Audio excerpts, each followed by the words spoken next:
And before we get into the presentation, I want to introduce you all to my family. I want to introduce you all to the people that sacrifice so much to allow me to be able to travel all over the world and go and speak and do student programming and educational consulting and stuff like that, okay? And so with this presentation, like I always tell people, we family now, right? So y'all my cousins, okay? Y'all my cousins on my mama's side, not my daddy's side. Y'all know the ones on your mama's side you love a little bit more. Right? Them the ones that you sleep, one at the head, one at the foot. Y'all know what I'm talking about? Okay, I just want to make sure we're in the right place. Okay, all right, wonderful. All right. So I want to introduce you all to my family. That beautiful young lady at the top with that pink shirt on, that is my daughter, Ryan. She's 14 years old. She's in the 9th grade, first year of high school. It's been an amazing experience raising a daughter because I've learned a lot of different things because with her emotions and, menstrual cycles and all of those different things that I never experienced before, right?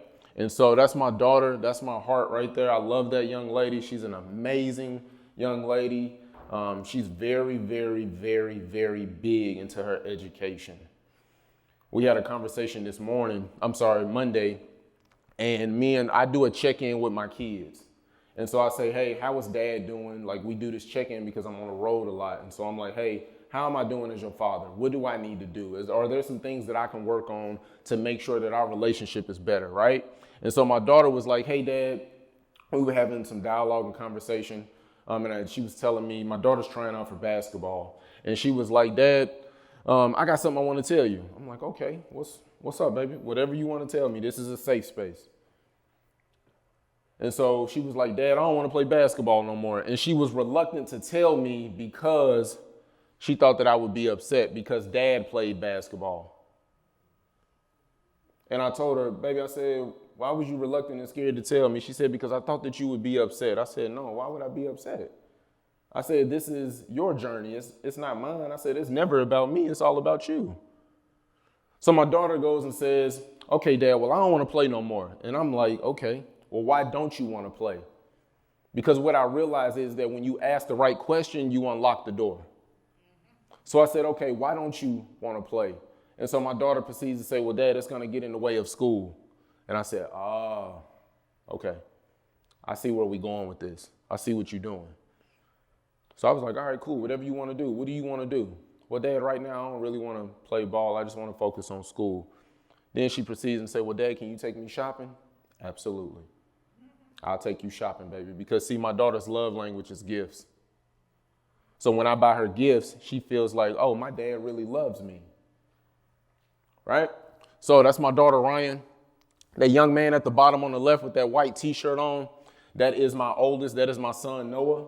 Noah's 15. He's a sophomore in high school. I've had custody of him since he was in the 2nd grade. And that guy, we've grown up together. He's helped me become the father and the young man that I am today. I owe a lot to my kids, right? And so my son, he's been diagnosed with ODD, which is opposition defiant disorder, as well as partial complex epilepsy, which means he has seizures. And so that kid, he holds a very, very special place in my heart because I remember when I was running the streets and doing some things that I wasn't supposed to be doing, his mom was like, hey, I'm pregnant. And I'm thinking like, okay, what that got to do with me? I told you, I'm going to be real with y'all. My oldest two, the first 2 years of their life, I wasn't in the picture. I could barely afford to buy diapers because I was running the streets. So that's my son, Noah, right?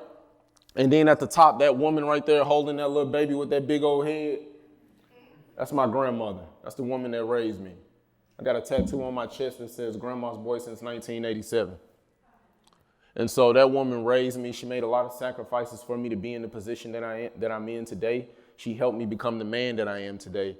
And she steered me in the right direction to be able to do some of the things that I've done in my life. And so I've always gone back to the lessons that she's taught me in life to be able to handle the challenges that I've experienced across my journey in this lifetime.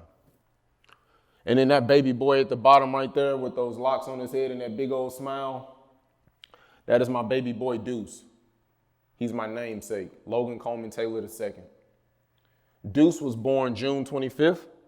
He was home with us June 28th. I adopted him. Now listen, I don't have favorites, okay?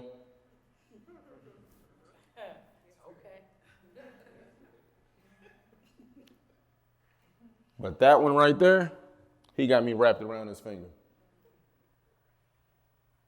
And the reason why he got me wrapped around his finger, because we got similar stories. You see, he was birthed, and when he was birthed, his mom left him. You see, when I was birthed, my mom left me. So we got similar stories, and he don't know his biological father.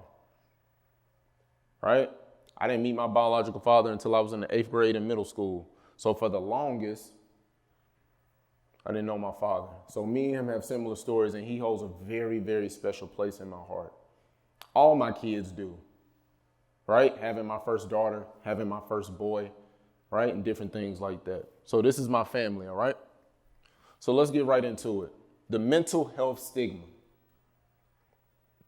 Mental health stigma in the African American community, right? I'm going to tell you all some stories about some of the mental health challenges that I've had to experience, that my family has had to experience, and some of the challenges that we've gone through, even to the point with some of the scholars that I serve in the education space, right? And some of the schools that we serve across the country, a mental health stigma, right? Mental health is so important, but we don't make it a priority because we don't really know about it. We're not exposed to it, right? So caring for mental health is resistance. I can remember when I started going to therapy in 2018, and the reason why I went to therapy was because I had a traumatic car experience where a 7th grade kid died. That was the only reason why I went to therapy. Now, don't get me wrong. I've had car accidents before, but I ain't go to therapy for it. I can remember when I first started YB Normal in 2015, and I can remember my very first speaking engagement. I spoke to a middle school basketball team, and then a couple weeks later, I spoke to a high school basketball team, and I can remember my family sharing my stuff and putting negative comments about it. And I had to think like, yo, why are they doing this? And you know what it was? It was because they felt like I was telling our family secrets. Why do we shame people for walking in their truth? I really be trying to figure that out sometimes because I don't be understanding. Your truth is your truth. Why would I shame you for that? So when it comes to mental health, especially in the African American community, you meet resistance because people are scared to walk in their truth. You have to make your mind a priority. Because I promise you, if you don't, there are some alternative methods for some people that's going to make it a priority. I tell kids all the time, especially at African American schools and some of the schools that I deal with across the country, there are people that are banking on you to fail just so they can succeed.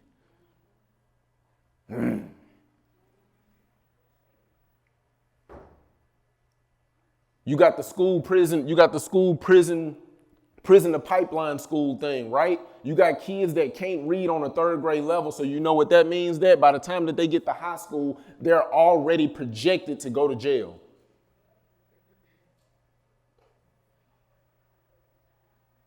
Like, if we're going to have this conversation, let's just be real. Let's just go ahead and put it out there. Because this world isn't set up for people that look like me to succeed.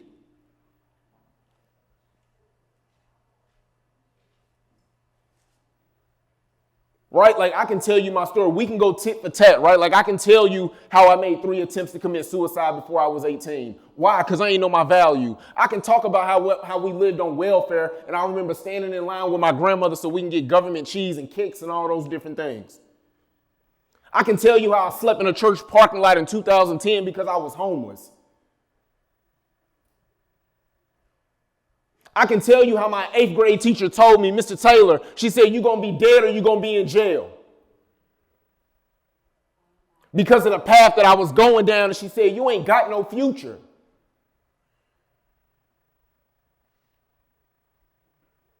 I can remember my mom texting me at 2:30, 3 o'clock in the morning saying, Logan, they put a taser to my head. Do you feel that? Logan, did you hear that screaming noise? I get a phone call at 4:30 in the morning. My mom screaming, talking about, did you feel that scream?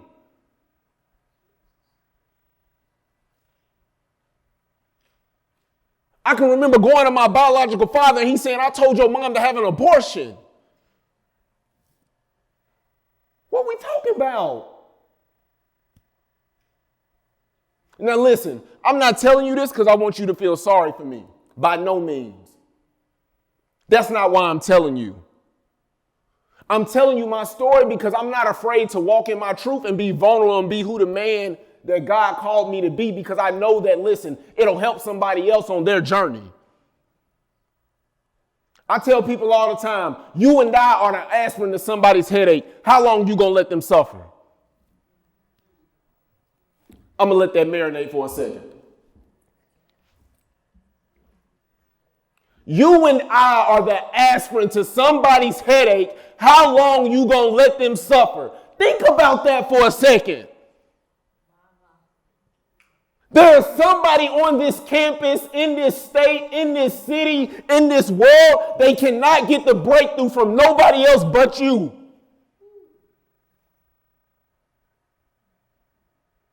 So why are we playing with it?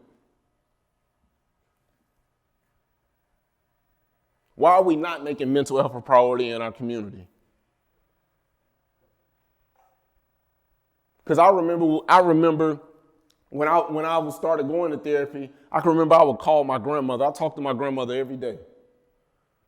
That's my sweet baby. That's her nickname that I call her. And I say, hey, sweet baby, what you doing? Oh, nothing, just sitting here watching my stories. You know how old people are. Bold and the Beautiful. She got to watch the news. Then she got to watch some little movie. Like I remember when I put her on my Netflix account, like you would have thought, listen.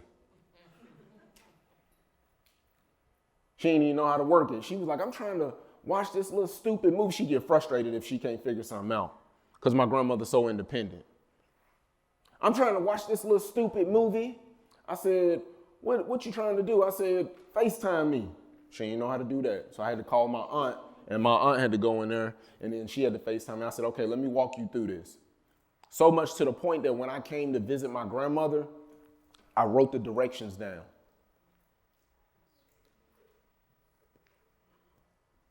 Right? Because what I understand is that we're better together. And in order for us to be better together, you have to understand that everybody plays a role. When I speak in front of people, like yesterday, I was just in the state of Kansas speaking to over 800 educators, and I told them, listen, it's never about me. It's always about we. You didn't become an educator because of the money.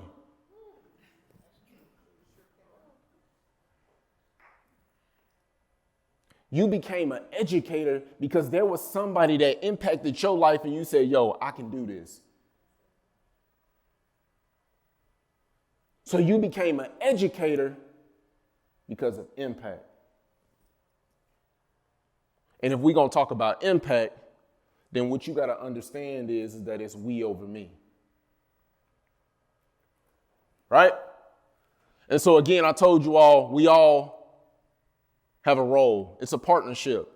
Everybody has to take responsibility. My kids didn't ask to be here. So dad had to keep it real with them. Listen, them first 2 years, your dad wasn't in your life. I'm finna go ahead and just tell you, let's just go ahead and keep it. Let me be transparent with you and let me keep it a buck with you.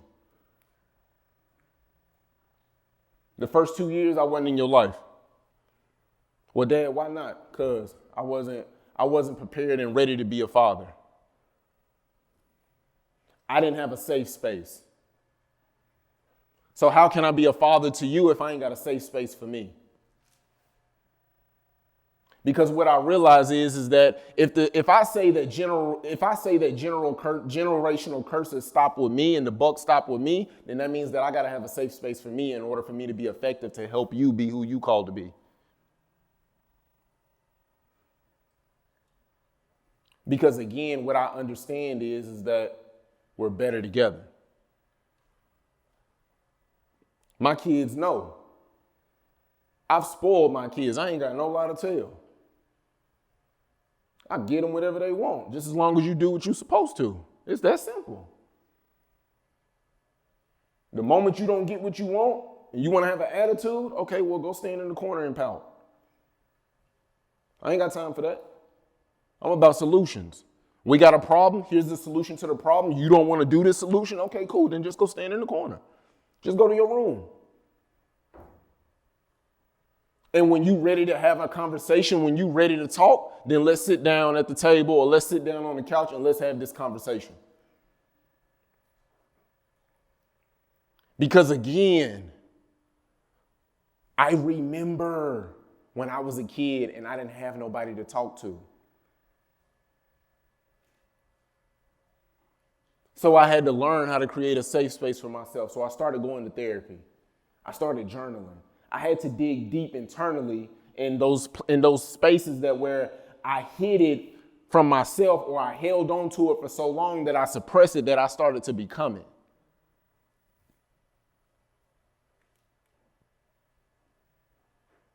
So I had to, Logan, you're going to have a safe space. You got to have a safe space for yourself first in order for you to have a safe space for your kids.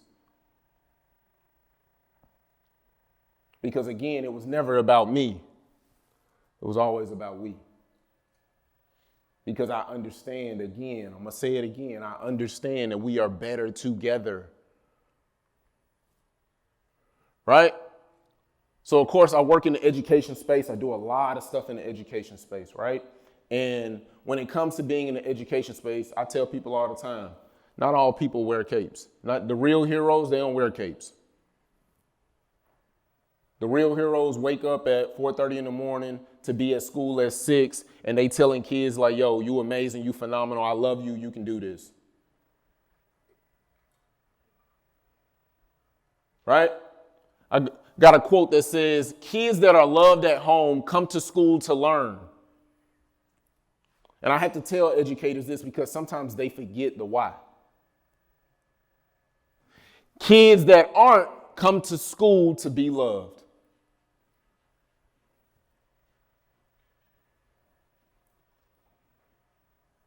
When I talk to educators, I had a conversation yesterday with an educator. She pulled me off to the side and we talked for literally 10 minutes. And I was just like, man, this is what this looks like? Okay. Mr. Taylor, can I ask you a personal question? I believe in vulnerability. Vulnerability is my superpower. I have a 17-year-old son and his dad is not in his life. So I'm like, okay, dad's not in his life. All right, this is the premise and the foundation. Okay, cool. But he won't open up to me to talk about it. Okay. Why do you feel he won't open up and talk to you about it? So now I got to put my little therapist hat on because I'm working on my master's to become a mental health therapist. So now I got to put my therapist hat on. Now I got to ask some questions. I told you if you ask the right question, it's going to unlock the door. Right? So I was like, okay, why won't he speak to you about it? And she answers her own questions. Usually what happens is that when you ask a question to a person, they talk long enough, it reveals itself to them. Right? So we're talking, and I was like, okay, I said, so why does he not feel safe to tell you, hey, listen, this issue with my dad, I don't feel blah, blah, blah, like he's not here, I don't know, like, let's talk about it. And she was like, well, I don't really know. I said, you sure you don't know? Or is it that you don't want to know? And so she proceeds to go and says, well, he feels that I'm going to be upset. He feels that he's going to let me down if he tells me how he really feels. I said, well, you just answered your question. You just answered your question on why your son doesn't feel that this is a safe space for him to talk about his absent father to you. I said, has there ever been a moment in a time where he's came to you and you felt like, yo, you couldn't connect with him emotionally, so you may have dismissed the situation and thought that it wasn't important?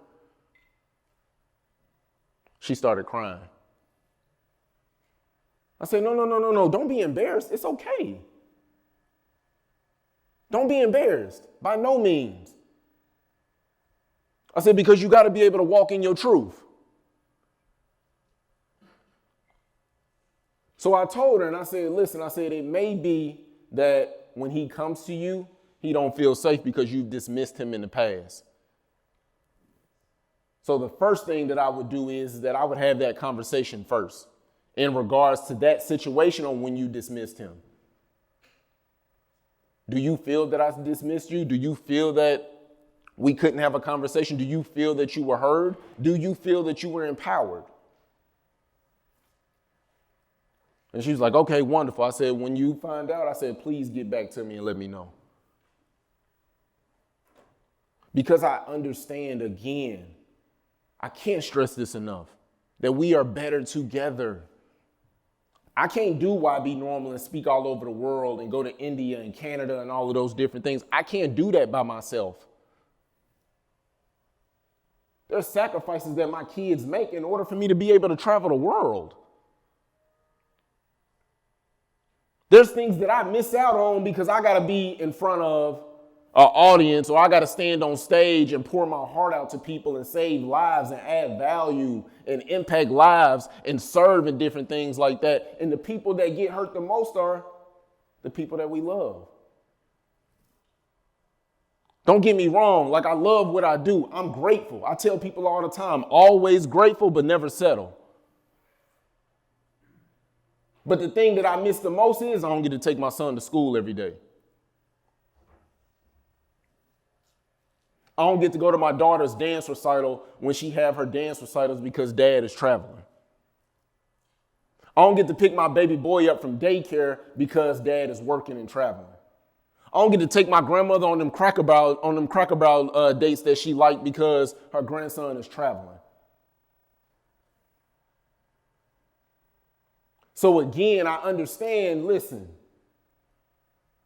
we're better together, but there's some sacrifices that dad has to make in order for us to be able to live the life that we live. So that's why I do my check-ins with my kids. How am I doing as your father? I need to know. How can I make this better? Tell me, what do you want from me as your father? So again, you have to use your superpower. What is your superpower? There's a reason why, and there's most people in society that get this misconstrued is because they want to make it about themselves is. And what I understand is that there's a reason why the Creator gave us 2 ears and 1 mouth. He wants us to listen more than we talk, but you got people that want to make it about them. So when it comes to using your superpower, are you a great listener? Are you an effective communicator? Are you a connector? Are you that middleman that can connect people together and bring resources in the community together for the school, for the students, for the faculty, for the college, or whatever the case may be? So you got to learn how to use your superpower. Another thing I understand is that trauma costs. Right? Like, I gave you all just a small glimpse of some of the trauma that I've experienced, right? I told you in 2018 I went to therapy, and I went to therapy because I had a traumatic car accident, and there was a kid in the 7th grade that died immediately off the impact, and I wasn't even going that fast. But the PTSD that I got from it, I didn't go to sleep. I was only getting an hour, 45 minutes, getting those little cat naps. I was crying every day, blaming myself. And it wasn't even my fault. I remember the detective coming to our house at the time when I was married. He came to our house and he said, Mr. Taylor, he said, we pulled the computer. He said, we did all of the diagnostics and analytics and all of those different things. And he said, it's something that I've never seen in my life before. He said, so I want you to know that it's not your fault.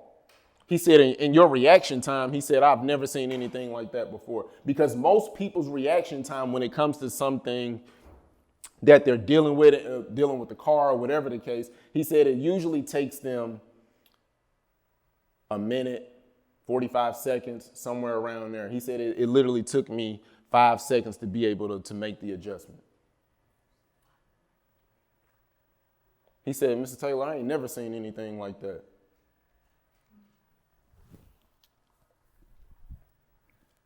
And he said it was crazy to me. He said, so I don't want you to blame yourself. He said, because most people will blame themselves. I said, well, it's too late for that, boss. I already did that. And I can remember sitting downstairs in our bonus room, and I would just sit there in complete dark. I didn't want to be around my kids. I didn't want to be around my ex-wife. I didn't want to be around any of that. I literally sat in the dark, and I would sit there for 6, 7, 8 hours, and I would cry. Because I would ask God, like, yo, God, like, how could you allow this to happen? We just took the life of a child that will never be able to extend his journey or his future. His mom not going to be able to see the grandkids that he's supposed to have. His father's not going to be able to teach him how to drive. He's not going to graduate high school. So I blame myself. And when I started going to therapy, y'all know how it is in the African American community. We want to hold everything in because we think we Superman. So it took me a year and a half to open up to my therapist because I was like, yo, I'm good. I deal with something, oh, I'm straight, don't even worry about it. You good, bro. Seen somebody get shot, somebody pulled up gunpoint, and shot them straight in their head. And the only thing you seen people do was pull a phone out and go just like this and say, oh my God. Nobody called the police. I said, oh, I'm straight. People making jokes about it. I seen somebody do a drive-by one time and they shot the car up and the girl fell out the car, and the same thing that happened, it was downtown Chattanooga. I don't know if Rosa remember this, but it was downtown Chattanooga at the place across from the UTC football stadium, and somebody shot the car up and the little girl fell out, and this is all everybody did. They just pulled the phone out. Like, what we talking about? And these are the things that happen in our community, and everybody think that it's a joke. I can remember being molested by my babysitter, and I was ashamed to tell my mom that I was molested by my babysitter. It took me 15 years to tell my biological mother that I got molested by my babysitter.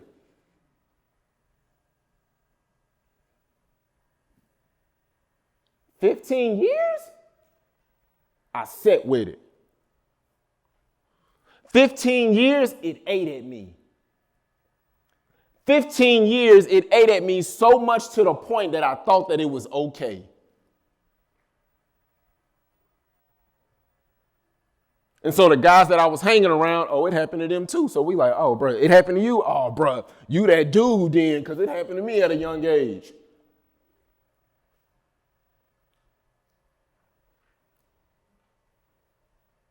These are the things that go on in our community. These are generational curses that happen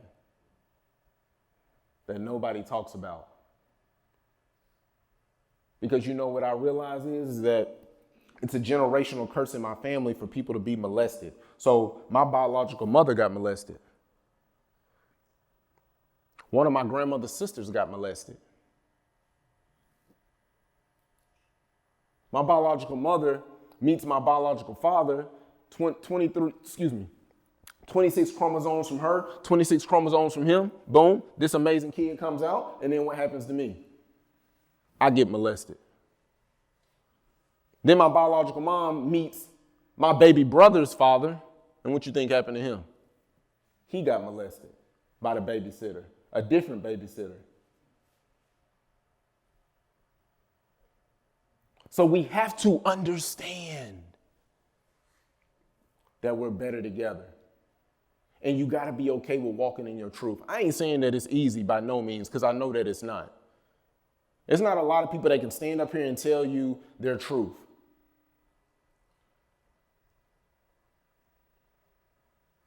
But I need you to understand that we're better together when you walk in your truth. And so trauma costs. Prioritizing mental health awareness is not just a responsibility, it's an investment in the well-being. Together, let's nurture minds, cultivate resilience, and foster a community that thrives. You know what I realize is that African Americans are one of the most powerful people in the world. You know why? Because all we know is resilience. Did y'all know that Dr. Martin Luther King suffered with depression?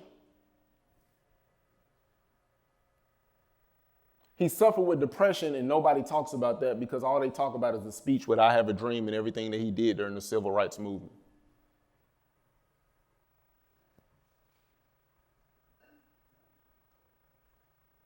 Sojourner Truth. She was molested. Don't nobody talk about that. Why? Because resilience is a superpower for us. I can remember going through my divorce in the height of COVID, and I can remember all of the thoughts and the negativity and the things that I wanted to do, or the things that I said and the things that I experienced and all of those type of things. And if it wasn't for my kids, I probably wouldn't be here today, because that was probably one of the darkest moments in my life. When you go through a divorce, it's like a death. So what I realized is that I'm dying of myself. So Logan, let's pull the veil back and let's really get to work. And so when I started doing that, I started to notice where those things stemmed from. Logan, why did you make 3 attempts to commit suicide? Because I was looking for validation from other people.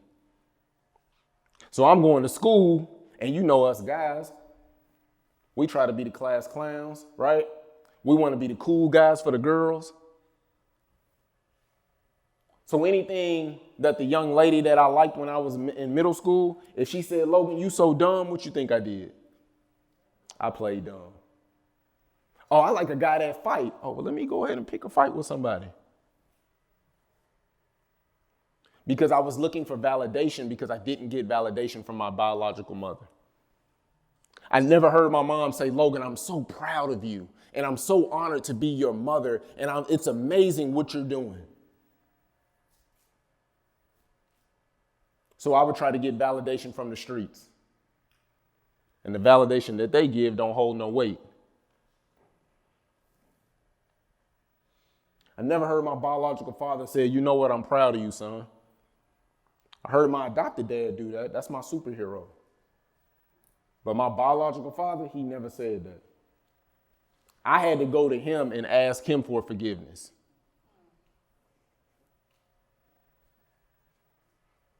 I had to go to him and say, hey, listen, I need you to forgive me because I got hatred in my heart towards you. I got so much hatred in my heart that if you was to die today, I wouldn't shed a tear. I'm going to keep it real with y'all. These are the conversations that I've had.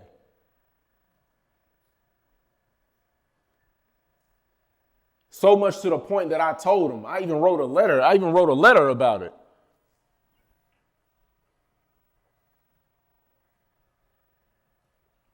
Because I told you all what he said. I told your mom to have an abortion. So what that means is I really ain't supposed to be here.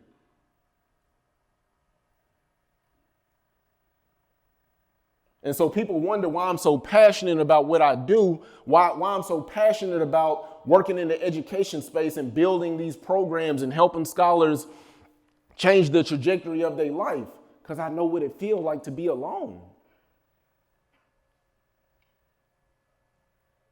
That's why I'm always asking people, listen, anything I can do to help, please let me know. I'll be honored to serve. Whatever adjustments I need to make, I'm okay with that. Let's do it. And so trauma causes. Oops, excuse me, my bad. Sorry about that, y'all. All right, so let's talk about taking care of yourself, right?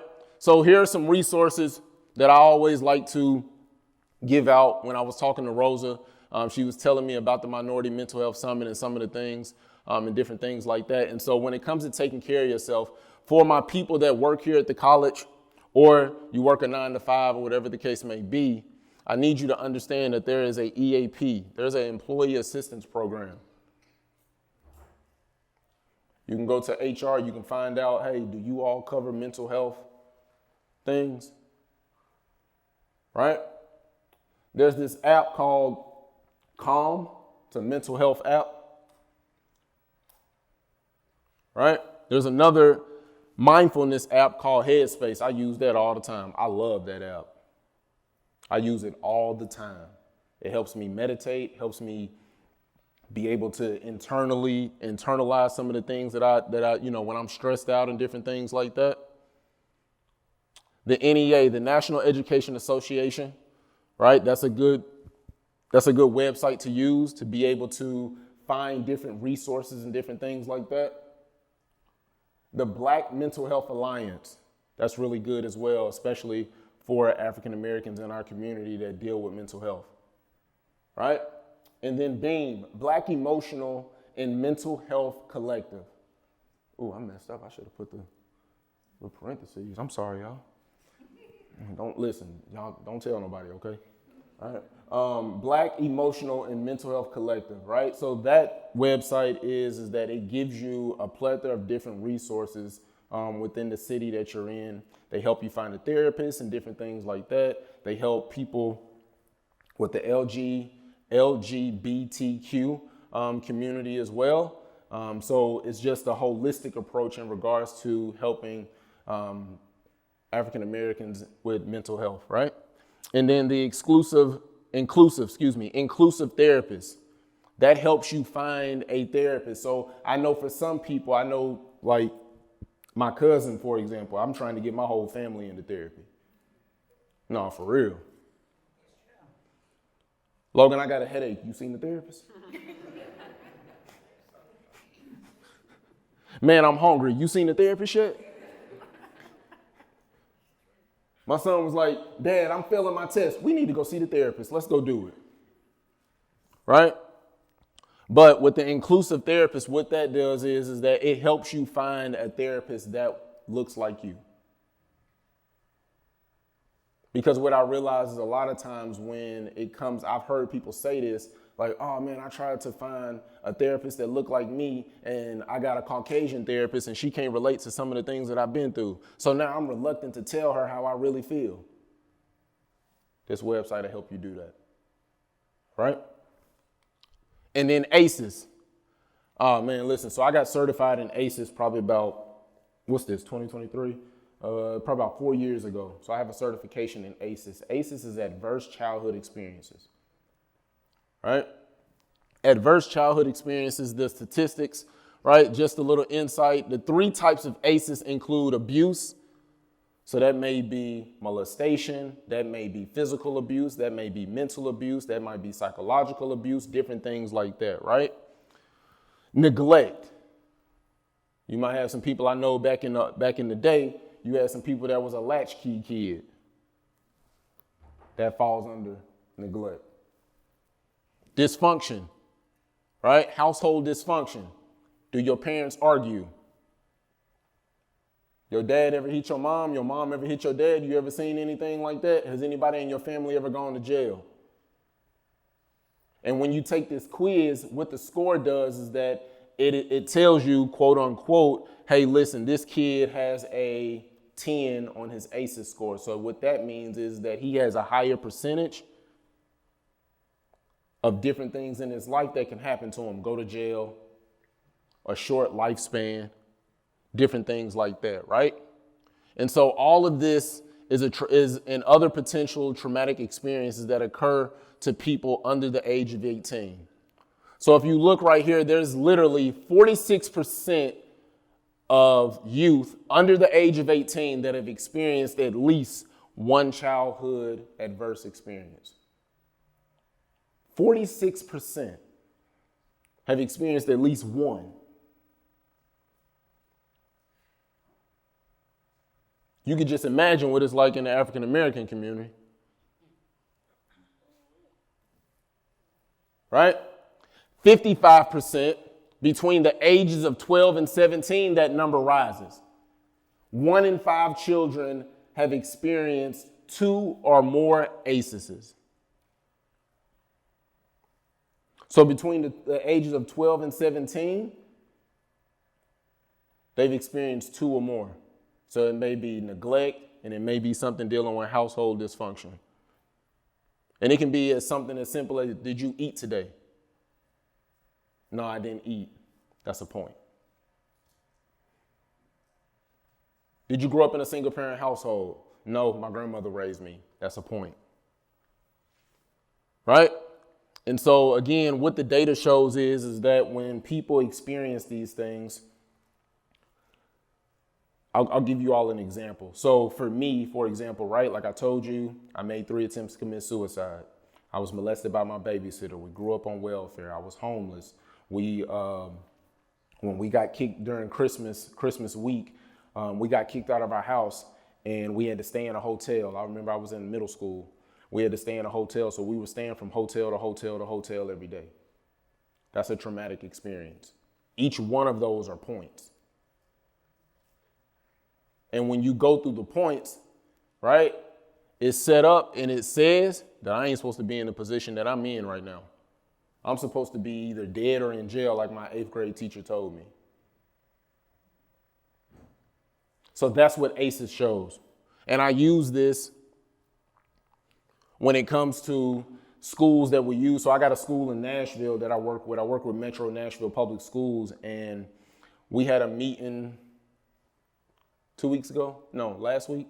Yeah, last week, because the week before I was on the road. So last week we had a meeting with the administration at the school, one of the schools that I work with, and they told me how much we drove the behavior down with our programs and everything that we're doing at the school. We drove the behavior down by 22%. Well, Logan, how did you do that? Thank you. Right? Well, Logan, how did you do that? Because you know how, listen, y'all was kids at one point in time. Y'all know how y'all went home when you know you done something you ain't supposed to and you done got in trouble and you done told your mama or your dad the teacher don't what?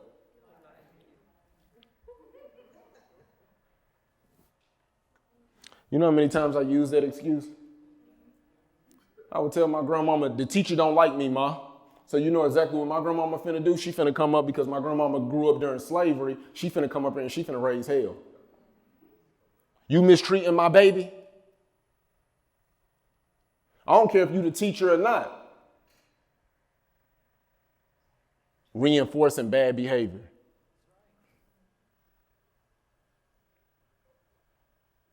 Have the parent-teacher conferences, my grandmother sitting there with an attitude, and I'm happy because I done manipulated my grandmama. I ain't finna get no whooping. I ain't getting in trouble. I ain't doing none of that.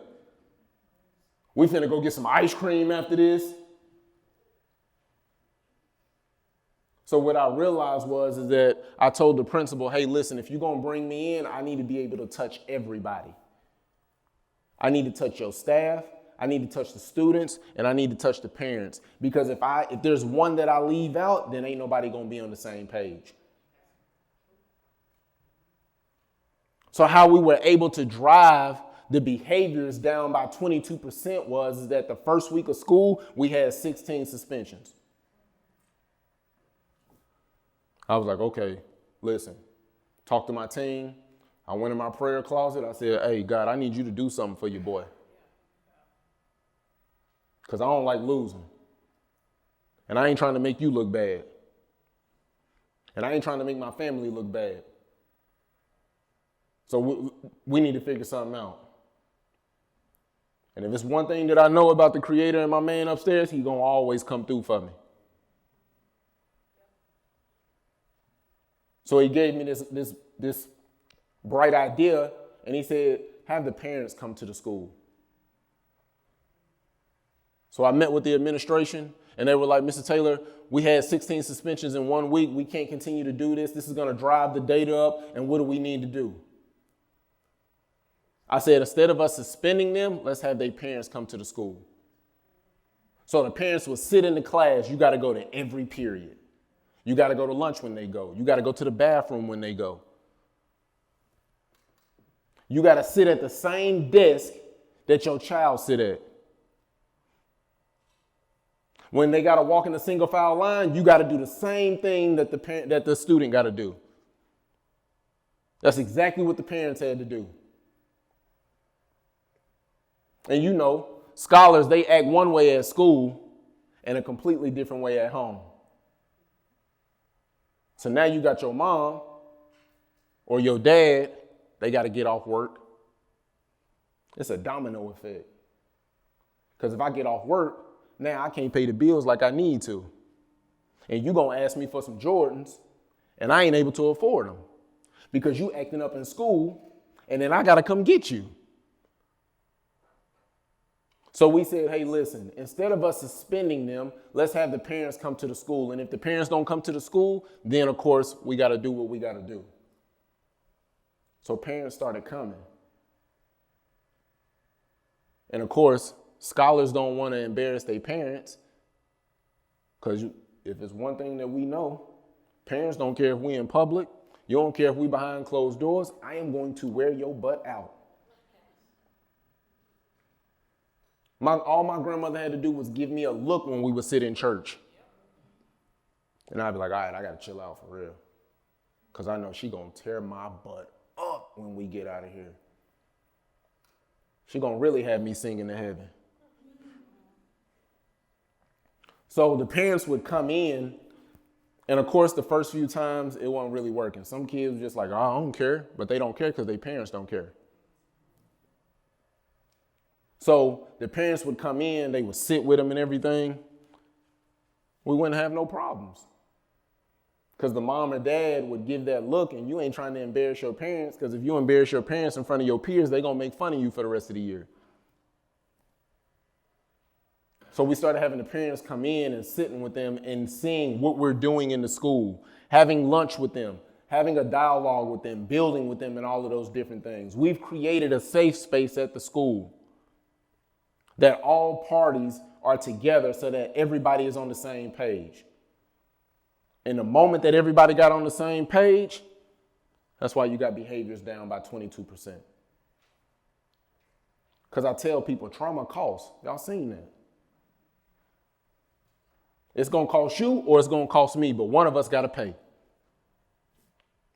So ACEs, I teach this to schools when I do professional development with teachers, as well as I teach it to students and showing them some of the things that we do and some of the activities that we do, as well as being able to handle those different things that you deal with: conflict resolution, effective communication. So I'm certified in the DISC, and the DISC is a program that we use with the schools, the parents, and the teachers.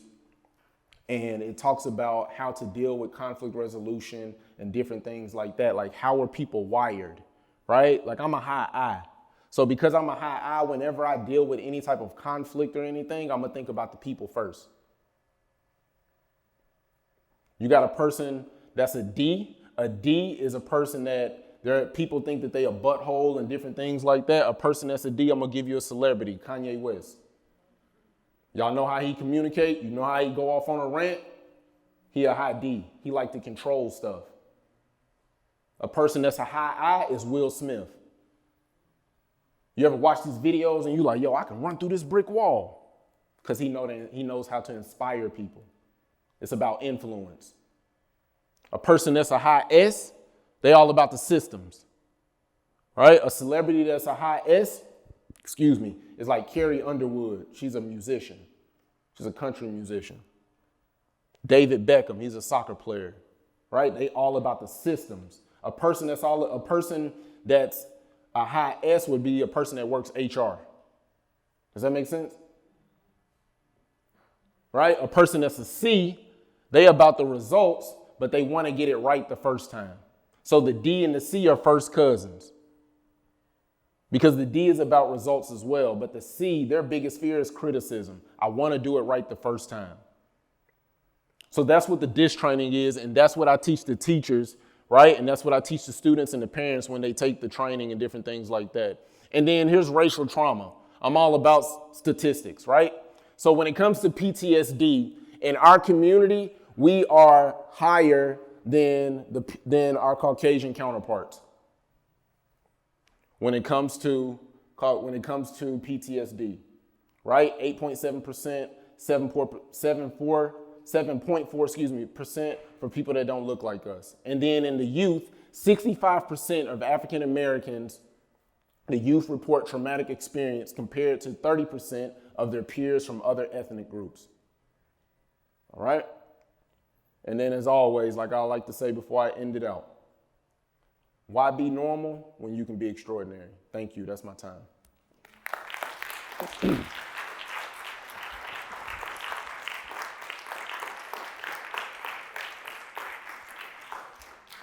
I do one more thing for me real quick, if you don't mind. One more thing. Can you put the slides back up?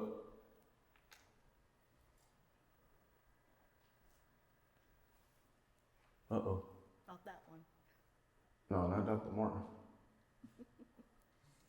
You'll get it. Okay, there, yep, leave that right there. If you all would be so kind, as before I get off here, if you all can just scan this and just leave some feedback in regards to the presentation. If you didn't think it was good, please leave that. If you thought that it was amazing, leave that.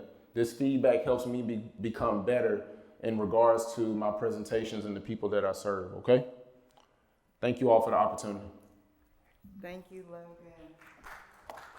That was awesome. Thank you. Now, will you have a quick break? Appreciate you. That can make sense of us. Because we're stuck here, but can go back in our past and look for our future. We're trying to make meaning. It's at that point that you find something that gives you meaning. I tell my students, some of you all say you're Christian, but your religion is basketball. Because what gives you meaning is basketball. Who is your savior? Who is your model, your mentor? Well, LeBron James. That's my example. And then I began to discipline my life, which is religion, organize my life to grow to become that I've said is my idol. That is my religion. And all of that provides me with a worldview and a hope. LeBron made it. You know what I'm saying? You miss so many free shots, but look how many you make. Those become my hope that guide me beyond my situation. So as we talk about faith, I want us to take the broader view than constricting it to a particular religious faith. Which then, I mean, we need to know that because that may be the context in which I have tangency with the person I'm working with. But I've talked to him. I do want to just, Stephen, you got this started. That's my bad. Yeah. You know, that. They don't even need me anymore, you know? Well, no, stay right here. I can just go sit down.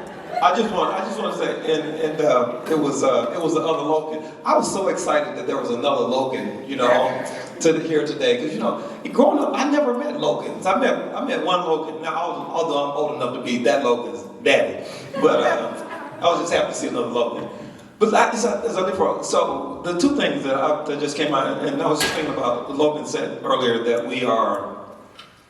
He messed me up when he told us that we are someone's aspirin, that we're that one thing that can help them get through the day.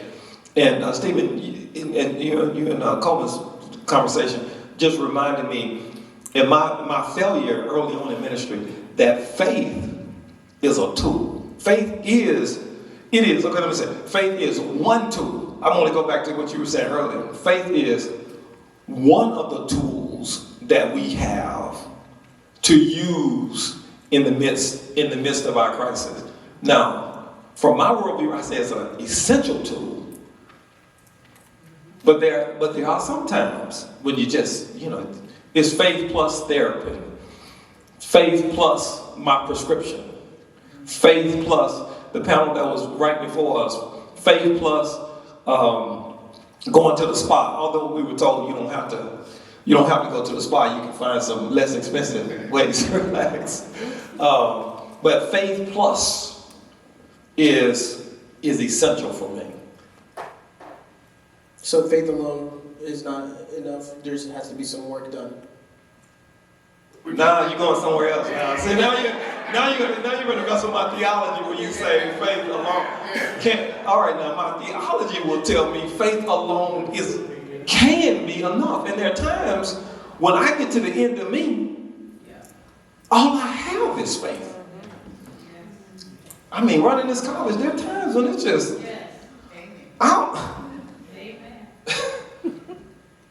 logic is run out, money is run out. I mean, all I have is faith. Jump, get in here. Here, take this mic. So I went to a Christian school, so once you said faith alone, I knew you messed up. Because that is like theological language at its finest. Yeah, well, I mean, I think that, as he just said, Paul says that there are three things: faith, hope, and love. And in the present illustration, I think that his faith holds him constant. But his faith provides the hope to keep it moving. And love provides hope. One, the reason why you have hope, because you believe something, somewhere, some entity, whatever, that it means well for you. But also it begins to determine the way you operate that may bring back, some religions, they believe that what you put out determines what you bring back. So I think that in those terms, that we're talking totally Christian. Let me just back up and let everybody know. You have Christian theology. But from Christian theology, that's how that would work. But I think that we have to, and I really appreciate what you said. Right now, we are going to have to move away from those kinds of labels, because what we're dealing with now is a society that is rapidly rejecting institutional religion. So they're spiritual. Because institutional religion, as we've seen in even religious history, over and over again, institutional religion takes on the characteristics and corruptions of the humans and has to be renewed. And I think that, and that's why I like with this new generation, I have to talk now kingdom, not church. Because when I say church, there's a whole other set. And so I think this whole faith thing is the same way. Because you talked about miracles. Miracles are supernatural occurrences within faith for certain reasons. But we can't connect that faith and miracles. I got faith, so I'm going to have a miracle deliverance. I got faith, so I'm going to get a check tomorrow and I'm going to pay my bills. So it's the difference. We keep mixing these things. That if I have faith, I got to believe, and that means that if they cut off my leg, another one will grow. Well, I don't think faith operates that way. No, thank you for that clarification. And so what obstacles do people from strong faith backgrounds face when trying to seek mental health care? And they come from a background maybe where it's, we pray about things, or, you're experiencing some sort of, mental health distress, maybe due to your lack of faith or lack of belief or lack of prayer. There's different kinds of things that people will say in our community to kind of shift the blame on the individual who's experiencing the mental health symptoms. So how do we support people who are going through that? Yeah, so I want to jump in on this one. So I have a diagnosis called complex PTSD. And so that's something when you have recurring experiences of abusive situations, especially when you feel stuck or something you can't control. So it can happen especially when you experience things like that as a child. And then it can be triggered when you experience things that remind you of that as an adult. And I remember that I told a friend that I was on medication for it. And he's very Christian, but Christian in a way where it's like he just doesn't believe in medication at all. And his first response was like, dude, you have to get off that medication, you just have to believe in God. And I was like, what? And he was like, dude, like if you just believe hard enough in God, like your complex PTSD will go away. You know, and I really sat with that for a while, right? Because I'm sitting there with him and I'm looking him in his eyes. And I think about it because for a year, I refused to go on medication of any kind because I had this faith, right? That if I did all the right things, if I like prayed enough, if I meditated enough, I read enough Bible, that this thing would go away. And for me, it was the greatest act of courage that I could do to seek out professional help, to go on medication. For me, he was negating that courageous act that I had taken by throwing God at it, right? Saying that it's actually an act of unbelief for you to do that. And I was like, it's actually the exact opposite. And so what I told him was, do you want my faith to be in God? Or do you want my faith to be in my own disciplines and my own actions? Because what you're telling me has nothing to do with God, right? What you're telling me is I can be strong enough, to pray this away, right? I can be strong enough to, Bible this away. What you're talking about is not actually about God. It's talking about me and what I'm capable of, right? And what I believe about God is God can do anything, right? But that God can use anything, and then that includes medication. So I think that one of the greatest obstacles is faith is important, but faith that is based on an accurate worldview is also important, because it's what is your faith in, right? And a lot of us, our faith isn't something, so a lot of people like me, right, exit the church, right, institutional religion, because the map we were provided of the world, it fails us, right? We were told one thing about the world and one thing about God, and we find out that doesn't actually work, right? We're told, if you do this, then that, right? It's a transactional type of thing. If you pray hard enough, then you will be healed. You pray hard enough and then you're not healed. And then you have to find out, well, if God's not like that, what is God like?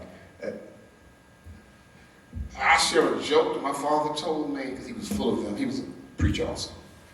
He said there was this man and they had this great flood. And water was coming up, and they came down the boat and said, you need to. He said, I'm waiting on God. They went. Got on the roof, helicopter came. We gonna come get you? No, I'm waiting on God. And they left. Well, eventually he died and went to heaven. And he saw God and said, God, I'm so disappointed because I prayed and I asked you. He said, well, I sent a boat. I sent a helicopter, and so I just assumed you wanted to meet me. And I think that that's what we have to look at, that when I share with you that faith will help you, maybe God's revelation is you need to go to that doctor. Maybe God's revelation is you need to follow this practice. And so I think, again, as I share with you, that it doesn't diminish my faith in God that I get healed. God may send many means for me to get healed. But if healing is to be able to function again with that I have. So if I get to that point, is that not healing? And the means, there's a lot of prescriptions they can give you. There's a lot of surgical instrumentation they use, and all these things get you better. But if you get better, does it matter what the means was? So maybe that's the piece that we don't recognize faith and that element that's speaking when it speaks. Because we have this other supernatural idea. Any other thoughts? I just continue on the pathway that faith is a tool. It's one of the tools in our toolbox. All right. So next question, we're gonna bring up the conflict that we're seeing right now, and I want to talk about it in the context of what you said already, Reverend Coleman. So there's a lot of uncertainty and horrific tragedies unfolding every day in the world.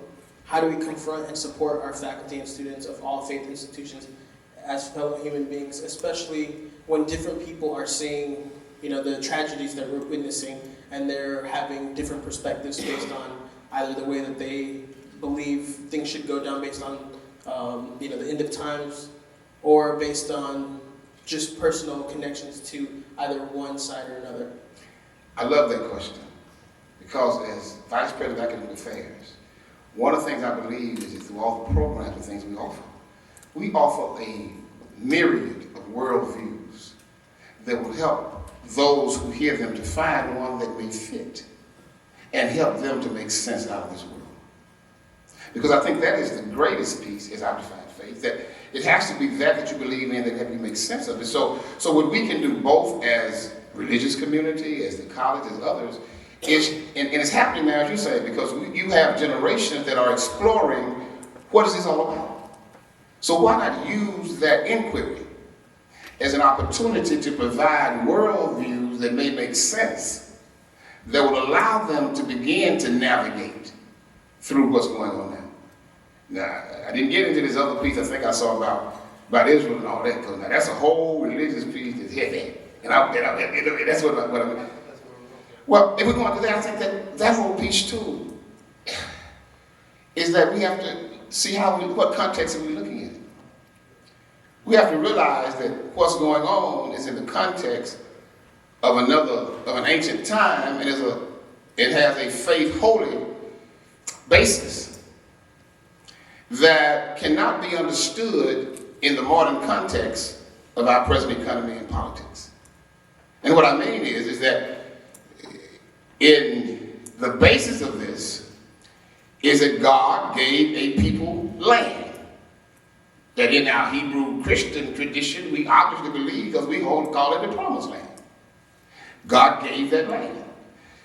In that, it was also said, in my faith persuasion worldview, that God also told them that you need to make sure all of the inhabitants are out of the land that I'm giving you, or else it will become a problem.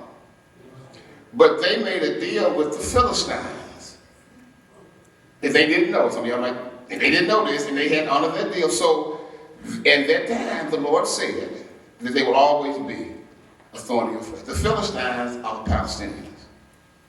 And so if you go by, and we also know the difference between the Israeli nation and the Israelites or Hebrew people. Because the Israeli nation who's made a claim, in our modern terms, I can definitely understand it. It's like now someone coming claiming that my house belongs to them, and so they won't take it because of some ancient right that said it was theirs. But if you're now claiming it as a legal nation, then there's legal laws. So I think those are the complexities of it. And I think when we try to get into it from our Western context, it's so different. And so therefore, when we see the atrocities on both sides, and it's particularly done, as we know, at dinner time to move emotions. We've seen now how America's emotions have gone from one side to the other. And I think a part of it has to do with, in coping with this, one, understanding the original context, understanding the modern context, and then finding where you stand. Because by faith, I understand why America, and we all stand by the Jews, because by my faith, they're the chosen people. But by certain Christian ethics of love, there are certain standards that are delivered. So, that's why I say from the religious point, people ask all the time, but where do you stand? It's difficult. That's why I was trying to. And so how do we use religion or faith to support us in processing and dealing with all the emotions that we feel when viewing this kind of, atrocity? Well, first of all, it has to do with your faith. If you're coming from a perspective of Judeo-Christian faith, it already speaks to the Old Testament, those rights, which would give you a certain stance. But if you're looking at it from contemporary understandings of how we operate, yes, so I got to say this. It depends upon your faith, because it's a faith issue. We don't understand that when people become martyrs, they do that with intentionality and with joy. Because our society doesn't teach that. We have so much to live for. But yet we believe in a Christ who gave his life. And so it's a whole different context of looking at that. In my time's up. Don't look at me. So I've avoided speaking about this for a while because it almost feels like it's something that's like really hard to speak about. So I'll say this. I grew up in New York City. So I think one of the things that separates me from a lot of my friends that I know, they don't know a lot of Jewish people and I do, right? So like Jewish people for me are not like an idea, they're like an actual people. But where I stand on this issue, right, and I was also raised in like a Christian home, right? And the idea would have been something along the lines of Israel is a promised land, right? Like you look at the book of Revelations, right? There's all these promises and there's all these predictions and things like that. Where I stand, when I look at the political situation, where I kind of look at, how I kind of look at it, is actually as a much bigger conflict, right? It's a conflict actually between, we're looking at colonialism versus whatever follows colonialism, right? And so what Israel was founded under the premise that colonialism is a force for good in the world, right? It's the idea, and the founders of Israel said this, right? They said they were coming to wipe out all Semitism in the region, right? All Semitism from within themselves and the region. So it was mainly European Jews who had converted within the last century, who read the Bible, or the Torah, which they would have called it, and they would have looked at the Torah and said that they have a claim and a promise to this land because of the book that comes from their faith tradition. And, you know, with this idea of colonialism in their mind, they were able to say that if they came to this place, they would be able to civilize the people and the region that already lived there, right? What I think is interesting about that is because if you look at Palestinians, they are Israelites, right? They were Israelites that didn't leave. The Israelite, so just like there's an African diaspora, right? There is a diaspora, there's a Jewish diaspora as well. And so the Palestinians are just the Israelites that didn't leave the region.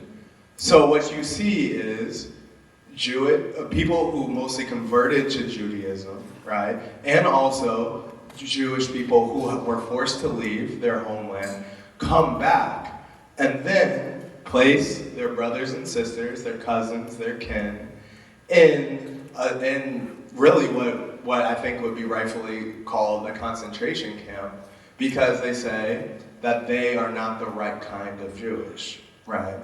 Or they are not the right kind of faith.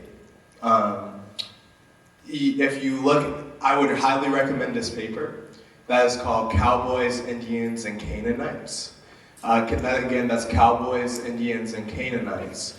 And it just talks about how this dynamic has played itself over again and again. So what we're currently seeing, I think, is colonialism, right, which for centuries was considered the right and just way to order the world, right, which is a certain kind of people is properly human and everyone else is savages, and they need to either be converted to be like real people or they need to be eliminated. And you're seeing a generational gap between people who think that colonialism is wrong, right? That all people are people, and that people don't need to be fixed. And so what you're kind of seeing is like a final showdown, I think, between colonialism and whatever comes after. And when I say whatever comes after, I don't think we know what that looks like because we've lived under colonialism for so long. Thank you for that. And last words you all have in terms of faith and mental health, or any last things that you want to say to inspire people who may be struggling with their mental health, who may be struggling with their faith, and need something to hear. Anything y'all have for us? I would just add just this thought. The other Logan said he's going to, we're going to have an authentic conversation, and we are having, I guess, this authentic theological, political conversation. And for me, my position is a really probably uncomfortable position. I am certainly a Christian pluralist, which for me says whatever pathway you take to God, okay, I'm good with you. Finding your Christian pathway. But I may be really more of a religious pluralist. That whatever pathway you take, okay, you take that pathway to find your truth and to make sense of your faith. And so when I start down that journey in that way, conflict for me is born out of sin, which is born out of this kind of human selfishness. And once I got out of sitting on a jury, and I did not have time to go to the. I didn't have time to go. When you get called a jury, you have to show up. And so I tried to tell the people before I was too busy as a dean of students, as a pastor. I don't, and I was working hard. I don't have time to do this. But they wouldn't let me, so they made me come anyway. And so I'm in the jury box, and and my number was called, so I got up there in the jury box. So how the prosecutor and the defense attorney, they ask you a series of questions. And so they got to me, and the prosecutor asked me the question of whether or not I thought if a law enforcement officer made a report, if that report was accurate. And the thought that popped into my head just immediately was, well, I serve as a dean of students in adjudicating student matters and a pastor. I have a bow tie on too. And I serve as a pastor, and I serve as a dean of students. And it's just been my experience that we are liars. Well, needless to say, when the prosecutor came back out, he thanked me for my service and dismissed me from sitting on the jury. But no, I think regardless of the theology or the politics, we're all equal opportunity sinners. And we sin, we do heinous things to one another. And then we got to find a way to live together after we've done those things to one another. And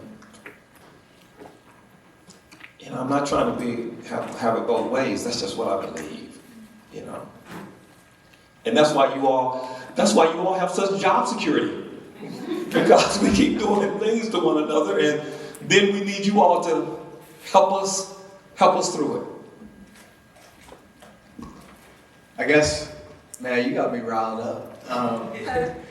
So a friend once asked me, she said, "Stephen, why are you so hopeful?" And I was taken aback for a while. And this was over text, so I had time to think about it. I don't have read receipts either, so I could pretend I hadn't seen it for a little bit. And I said, because I said, well, I don't really think of myself as like a super hopeful person. But if there's a reason I hope, it's because it makes me feel like I'm closer to the truth, And so what I mean by that is, if there's a point of faith, it's not to get us through the day. The point of faith is to get us a little bit closer to the truth, right? And so when we have faith in something that is not true, that means we need to switch up and choose to have faith in something that is true or closer to true, right? And if there's a meaning to the word like repent, that's my idea of it, right? Is to switch my faith from, like you said, like some people's God is LeBron, right? Is to switch my faith to something, that will fail to something that won't. And so I will say, I have felt all the emotions in watching these crises, right? You could talk about Palestine, Israel. My friend in Chicago was texting me yesterday, there's a migrant crisis in Chicago. And there's, I think it's something like 200,000 people living in tents. Don't quote me on that number, but it's something like that. Living in tents. And she was just overwhelmed and helpless and like, what do we do? And I was like, I also feel helpless because there's so much going on. And my hope is that helplessness, somehow gets me closer to the truth, because it tells me there are things that I cannot do. And there are things that other people are responsible for and that they are failing on it. But that doesn't make it all our responsibility. Does that make sense?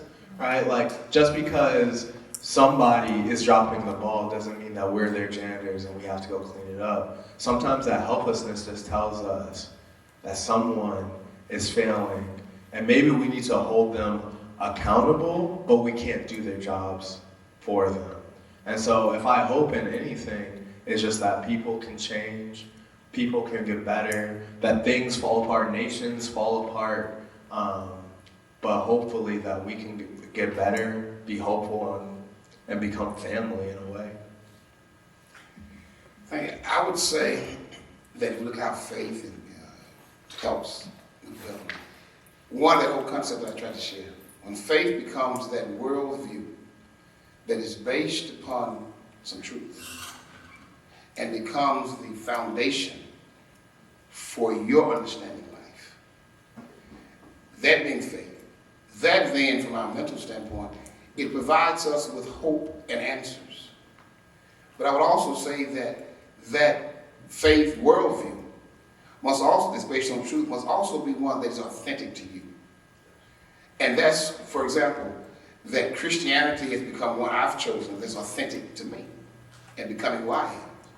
But it's not the only path, as President Hampton said. And so whatever that worldview that has basis in truth, that can provide you with an understanding and answers and hope, can be helpful in being that basis that's needed, that can help in sound mental health. Thank you so much. And can you give the panelists a round of applause, everybody? Thank you, panelists. That was wonderful. And now we're going to go ahead and switch over to our final speaker, our closing keynote, Dr. Raquel Martin. She is here, ready and waiting to wow you. So thank you guys so much. That was wonderful. Thank you.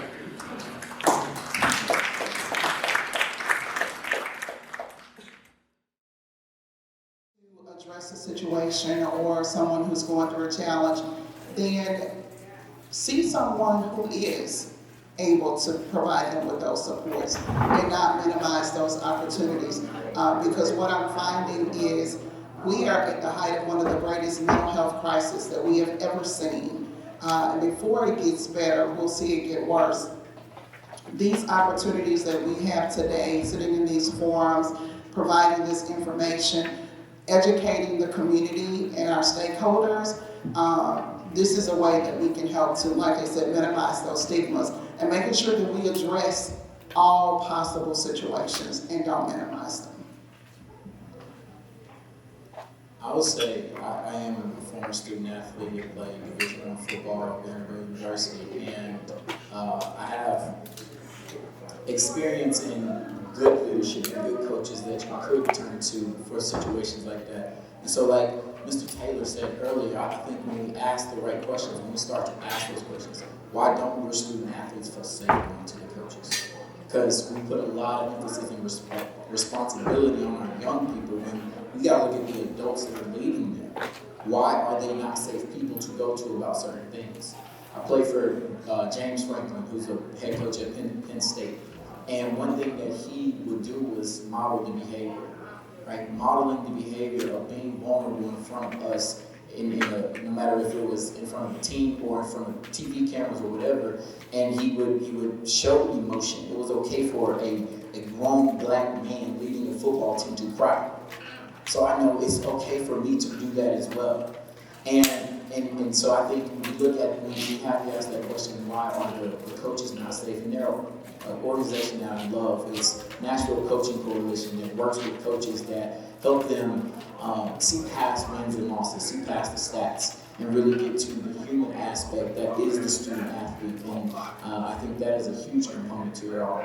And then I think, again, just in modeling it, showing what just difficult conversations look like, whether it's, we're gonna have a peer-to-peer conversation and student athletes are around, we can see that we can have conflict and resolve that conflict without anger, without fighting, without, other solutions that we've been taught.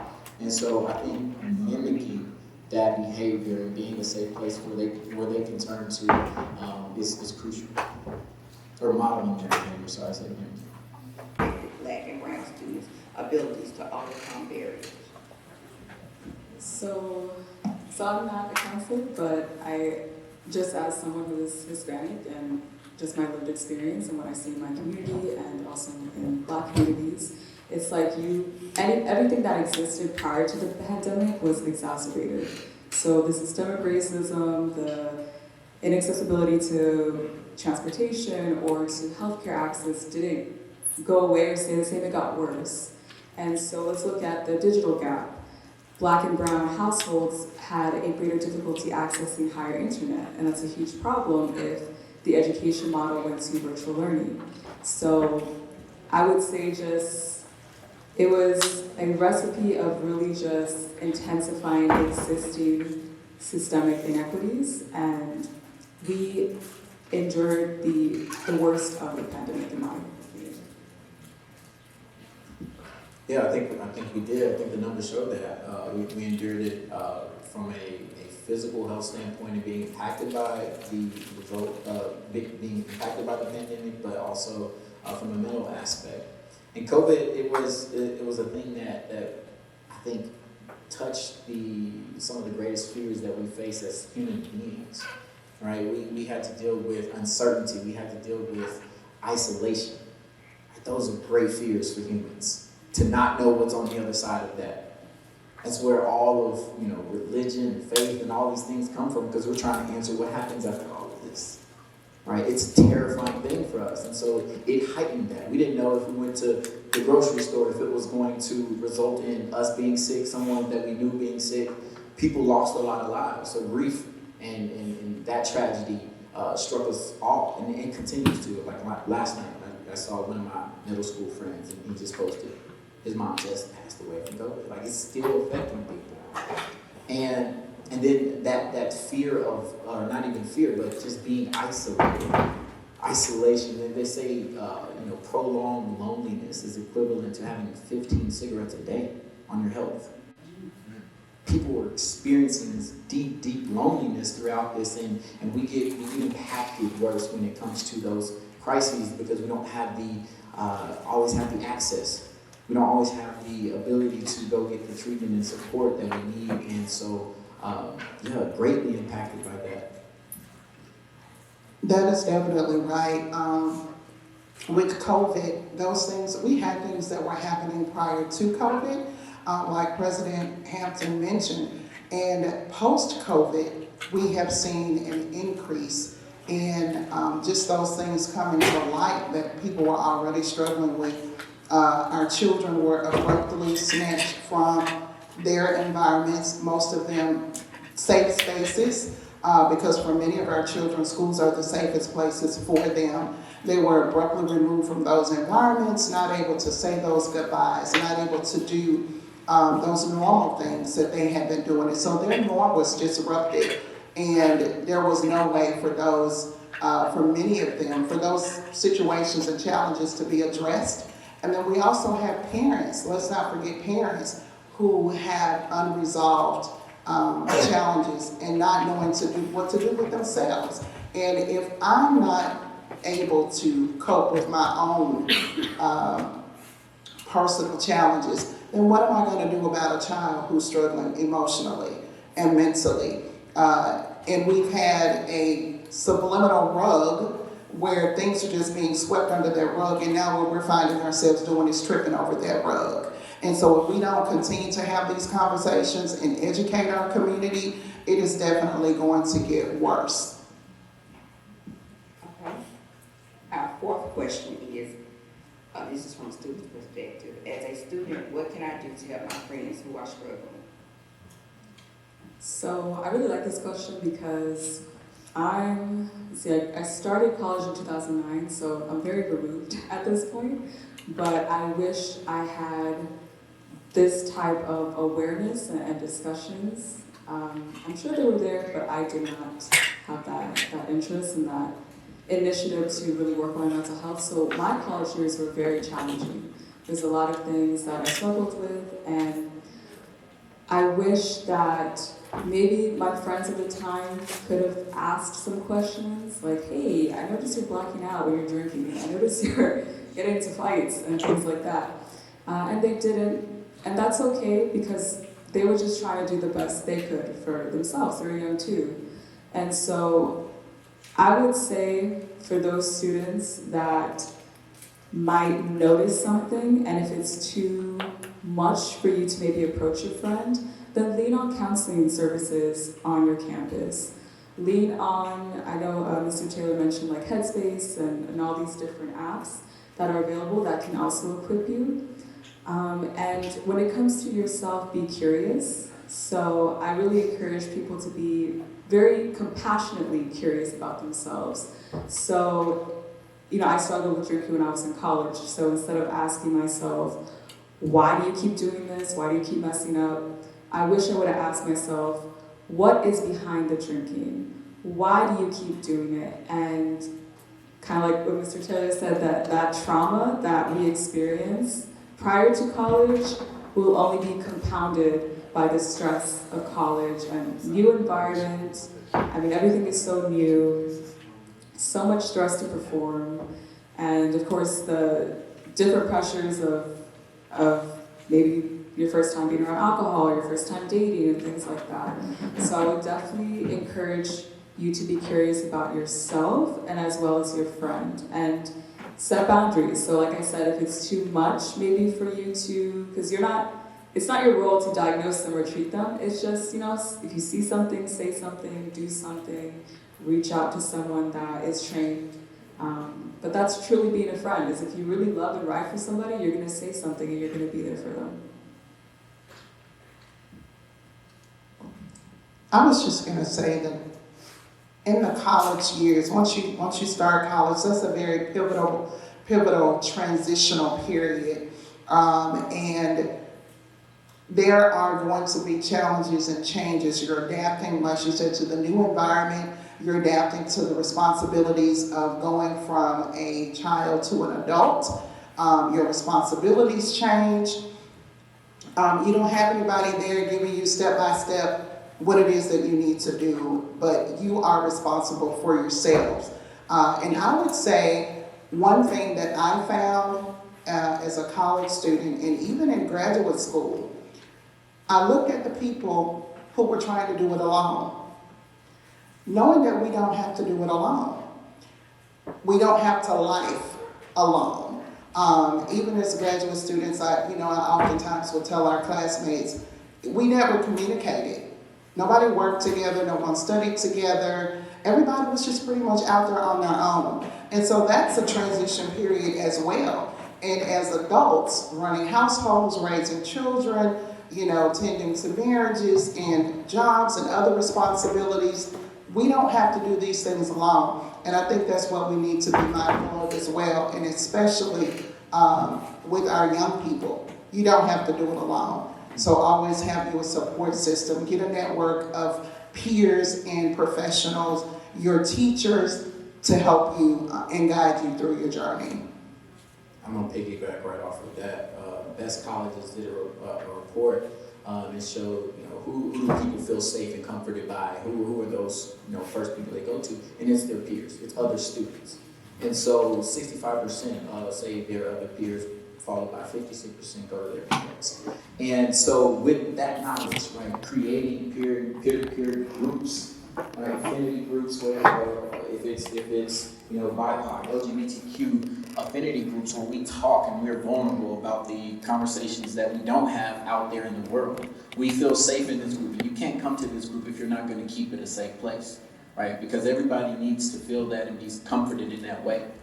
I remember whoever asked this question, the fact that you're asking it is a fantastic thing. It shows your awareness around mental health and around the compassion that you have for your friends. And then if your friends are showing that they are struggling, it shows that that may be their screaming out for help. And so I think that's a good combination to then go to that next step and then providing resources. Again, I always say modeling behavior is so much better than telling somebody something.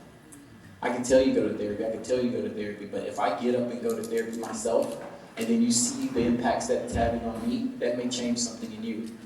First time I went to therapy was in 2019, and I went and I was telling everybody about it because at that point, the shame that I had around going to therapy had dropped to a level where it didn't exist. I wouldn't say it didn't exist, but it was lower. And so I was okay with telling people I was going to therapy. A year later, my best friend walking into therapy. I didn't tell him, I didn't force him, I didn't do anything like that. But I say going back to my college days, I struggled, but I didn't show it. And so like the friend that you can see that showing it, again, I think that's a good recipe, but I bottled mine up, I compartmentalized. Mr. Taylor talked about adverse childhood experiences. I came to college with all 10 of them. I checked the box on all 10 of them. And my coping mechanisms were to drown myself in the work, to do all these other different things that, distracted me from internal issues that I was dealing with. And so I think, if you can recognize it, that's a great thing. But sometimes what is mental health shows up and we call it behavior. Dude just snaps for no reason. He liked to fight. He doesn't. Let's look at the human in us all. No one wants to live in a brain that is constantly vigilant and wanting to be that person that lashes out. So when you see those things, that may not necessarily look like mental health. We call it behavior, we call it personality, but maybe we start to get curious around that. I want to say something else regarding that. I think it's important to remember also, he mentioned being an example, not telling his friend what steps to take, but being an example and his friend watching him and then seeking those supports out for himself. And we have to always remember that each of us has had our share of experiences, and our culture dictates how we're going to address an issue, if we're going to address it, if we deem it necessary to seek support. What have been the examples that we've had in the household? How did we see challenges being addressed that our families face? Was it, we don't talk our business outside of the house? We hear that a lot. You don't talk about what goes on in the house. So culture will shape where we will go for help, if we'll seek those supports. If we think talking to a therapist is sharing our business or something like that, we have to be able to lead by example and understanding that we can't force people to do things, but we can be the example and encourage them to get those supports. So I'm glad that you were there to show him how to do that by being an example and not being forceful, and understanding that if I walk the walk, then someone is watching me and people will follow your example. Okay. Our next question is, what are the most current data trends saying about college mental health, especially in our BIPOC and LGBTQIA community? So yes, I did look into data and it wasn't looking good. I mean, it pretty much reflects what we've talked about so far, so the cultural barriers, the systemic barriers, and if you look at, even with COVID, Black and brown people were more likely to get affected by it, contract it, and also died from it. And so we are faced with higher rates of, I know like for Latinas, suicide ideation and suicide behavior is definitely a huge problem, eating disorders, and we're not typically the face of those issues, and that needs to change. So I'm really thankful for this space where I see Black and brown, and we're talking about exactly what happens in the households and in our lives. So in short, the statistics, the data show that we need a lot of support, and this is a huge step in that direction.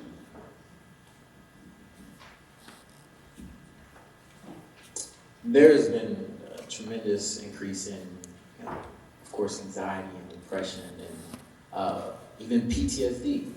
And so when we go through COVID, that is a traumatic experience for nearly everyone in our society. And our young people, our young Black and brown people, BIPOC, and then also the LGBTQ community has experienced that trauma along, in addition to, increased screen time. Like, screen time has increased significantly, and with that comes the cyberbullying, comes the racist comments that you see throughout.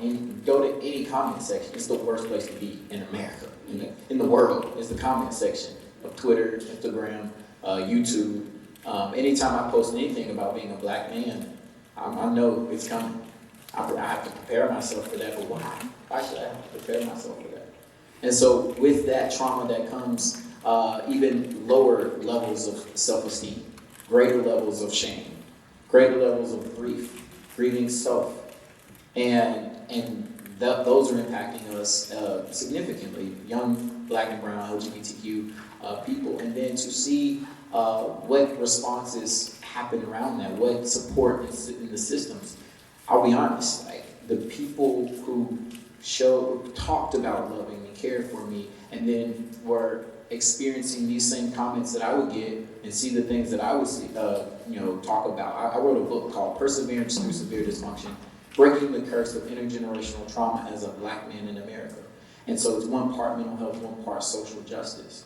And sharing that social justice piece attracted a lot of hate from a certain set of people. But the people who said they loved and cared and supported me, who were in that group, didn't speak up. Didn't say, I am a supporter, I am an ally. Just watch. And maybe they were, they just didn't have the words to say that, but you gotta say it. You gotta step up. We have to see the support and the allyship. It can't just be when it's one-on-one. I need it to be public. And so, yeah, you have increased hopelessness. We got people who are seeing doomsday every time they get on their phone or look at the TV. And that's not reflective of the actual world, but that's reflective of what media shows us. It gets the views, it gets the clicks, and these are what our children are seeing, our young people are seeing. And so I think one of the great things, this might be one of the later questions, but like, digital detoxes are so important. To put the phone down, to get away from the screens, to be out in nature and connect with nature is huge to start to combat some of those trends that we've been seeing. We're talking about creating safe campuses. We're talking about real challenges and issues that impact our students. I have a trans daughter whom I love with every ounce of my being. My child attended an HBCU, and she was on a campus where she was not safe. And you mentioned, why do I have to make the adjustments? What protocols are in place to create those safe spaces for those students? We don't govern and dictate necessarily the students that we take into our schools. Our responsibility is to manage the people who come on our campuses, the students who are enrolled in our colleges, to create those safe spaces, to have those, why should a trans girl be in a dorm with boys? Do you understand what I'm saying? We have to have those conversations, and we can't be afraid to step up and say those things. Everybody's not going to be in agreement, and no one's asking you to agree. But we are asking that we create those safe spaces, allow for them to have places to have those conversations with students like themselves, and to be safe in their living environment, on the campus, in the classrooms, free from harassment, free from the agitation.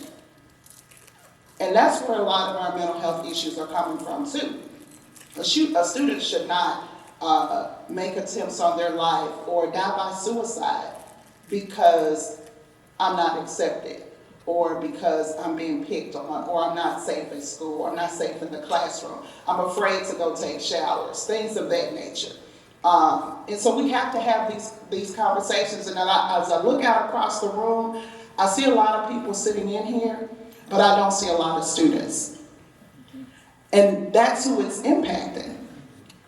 And we're having these conversations and we're educating the community so that our students can have safe spaces. And we have to be able to continue to do that and not be afraid to speak up and say those things. Okay. Our next question is, as a counseling intern, what tips or tools can you share about crisis interventions and useful strategies that you wish you would have applied just starting out? Do you want me to take that? Yeah.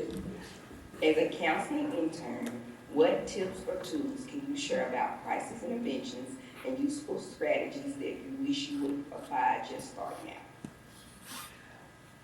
I'll say the counseling profession is full of knowledge, so much information. Don't think you're going to come out being able to apply everything immediately. It takes time to learn. And it also depends on the situations. So you have to learn to assess situations and what it is that you're dealing with when you have a challenge with a client. Be patient with yourself. Continue the education even after you graduate from school. Continue taking classes, and educating yourself. And don't think you're just going to come out knowing everything and doing everything. It is really, truly trial and error, which is why we have to work under a clinical supervisor, and you have to obtain so many hours working with someone who's licensed, and you're not able to work on your own because you have to be matured and educated in that area. So I would say give yourself some grace and learn as much as you can and work very closely with your clinical supervisor. So I, as I mentioned, I'm not a counselor, but as a life coach and really as someone who has seen multiple therapists, psychiatrists over the years, some tips that I'd like to share for novice counselors is, one, practice boundaries. So take care of yourself. You're not immune to the pandemic or to your own family trauma, your own relationship dynamics, and so make space for yourself, hold space for you, whether it's you contacting a therapist and having your own therapist or your own support group, but just make sure that you take time. I know for myself, so I focus a lot on mindset and trauma recovery, so often my clients disclose trauma, we have some pretty emotionally charged discussions, and I find myself really sleepy. And I'm like, okay, that's a signal that I need to do something to decompress after a session for myself, whether it's play with my dog or go and watch a YouTube video. And then the second piece of advice would be to do a personal inventory of your own. It's similar to the first one, but your own traumas, your own relationships, basically have a hold on your own baggage. I've had, as a patient, therapists disclose things and offer unwanted opinions and biases about their own experiences that were actually pretty harmful for me. So please make sure that, let's say you're a survivor of domestic violence and your client is currently going through that.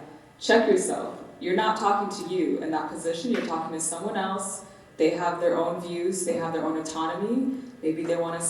Maybe they choose to stay. That's for you not to make that decision for them, but to support them, provide that safe space. So again, hold space for yourself, and then also keep your own emotional and experiential baggage in check. In the theme of Mr. Taylor's talk, I'm going to say we are better together, right? So if crisis comes up, know that you can lean on your supervisor or other people around you, other counselors. It's not solely up to you to solve the problem. You have a team, you have a support group, you have systems in place to help you deal with those things. And I would say, trust your training, trust yourself, Right? I think early on in careers, we have imposter syndrome. Even later on in careers, that probably comes up, and you overthink things that you are prepared for. You are prepared for dealing with crises if that is the work that you're going into. Trust the training. And there was one more point I had. Oh yeah, it was similar to the boundaries that Priscilla talked about. I like process, and I like to have, when I'm starting to feel dysregulated, what am I going to do after that session? Right? I'm going to light a candle with a wooden wick because I love the way it smells and sounds. And I'm getting to these senses. Right? I want to go grab a warm cup of tea. Now I got to feel and taste. And right, coming back to those senses so I can bring myself back to the present, because if you're dealing with a situation, and I'm not a counselor, y'all, but if you're dealing with a real situation, you're probably going to be stuck in that past. Even if the past was 5 minutes ago, 5 days ago, you're going to be thinking because you care. You can get into this profession if you didn't care. And so how can you, in a form of creating boundaries and have self-care, come back to the present and recognize that that person does have their autonomy? And at the end of the day, they are responsible for their lives. You can provide your resources, your knowledge, your expertise. But I've been a friend to, a counselor, a somewhat counselor to, a mentor to people who have died by suicide. And I could carry that weight. But at the end of the day, people die by mental illnesses, just like they die by physical illnesses. And I can't carry that, so I have to find ways to compartmentalize, which can be healthy to an extent. How do I compartmentalize? Yes? I was just going to say, when Priscilla referenced the boundaries, and understanding that even when we seek professional support, in counseling we refer to it as transference and countertransference. And when we have our own challenges and issues, when she said, make sure you check yourself, because in the church, we call it bleeding on the people. In counseling, it's transference and countertransference. And so you want to make sure that you don't become so enthralled in what the client is sharing, and you forget that you're there for them and they're not there for you. And that's very important, and that's why we have to have our own emotions and challenges in check, so that we don't overshare or have them thinking that they're there for me, and they leave and they're like, well, I went in there for this, but I ended up helping her, So we do have to be careful with that. Okay, that leads us to our last question. What advice do you have for clinical mental health interns when it comes to self-care and tactics to pour into yourselves? I see we kind of touched on that, but I'm a huge advocate for self-care. Before you pour into someone else, make sure that your cup is not only full, but overflowing. And with that surplus, use that surplus to pour into other people. Because you can't give from vapors. You can't give if you're, this is coming from someone who I really had to learn this. Speaking of culture, in my culture, being Latina, I don't want to say groomed, that's a little too intense, but we're raised to be very self-sacrificing and very of service. And so I remember in college, I remember one time passing out, and I was just so stressed, but I still, all right, gotta go to class, gotta do homework, it's like nothing happened. And so I really did not know what self-care was until probably I graduated law school, so probably late 20s. That's maybe when I started to really prioritize myself. And so I can't imagine, as a counseling intern and in that space, you're constantly confronted with your own traumas, because I'm sure it's going to come out in courses and assignments and things and in sessions. So please, every day, literally if you have to block out a time in your Google Calendar, have that for self-care and really take it seriously. And nobody can mess with your self-care time, so it's like, I'm not taking appointments during this time, I'm not taking calls, this is just me time to decompress. I know Reggie mentioned different sensory methods to do that. I like to scroll on Reddit. I like to go on walks. I'm a big proponent of affordable self-care, because I know when we hop on Instagram and TikTok, it's like, oh, do a bubble bath or go to the spa. Nobody has time for that when you have like a lot going on. But we do have time for meditation. We do have time for whatever your self-language is. I know Mr. Taylor mentioned his daughter's is gift giving. So mine is act of service, unsurprisingly. And so to show that to myself, I might do things like make my bed or make myself a nutritious meal instead of skipping one because I'm so busy. So really tap into whatever your love language is and apply it to yourself. I think I mentioned, some earlier when like decompressing between session, but I think most of my work has been in the finance space, and I think often when we are experts at something, we neglect seeking other experts in those things. So continue. If you don't have a regular therapy session or a regular therapist, find one. You're gonna need it. And utilize that throughout your entire career, because that is going to be the way that you care for yourself when you are taking on and having so much compassion fatigue around the people that you are caring for. So find that regular person or people that you can lean on, even though you have the expertise. And one thing that I always come back to is just a mantra that I say to myself. Self-care is sacred, not selfish. Self-care is sacred. And so it is a non-negotiable for me now.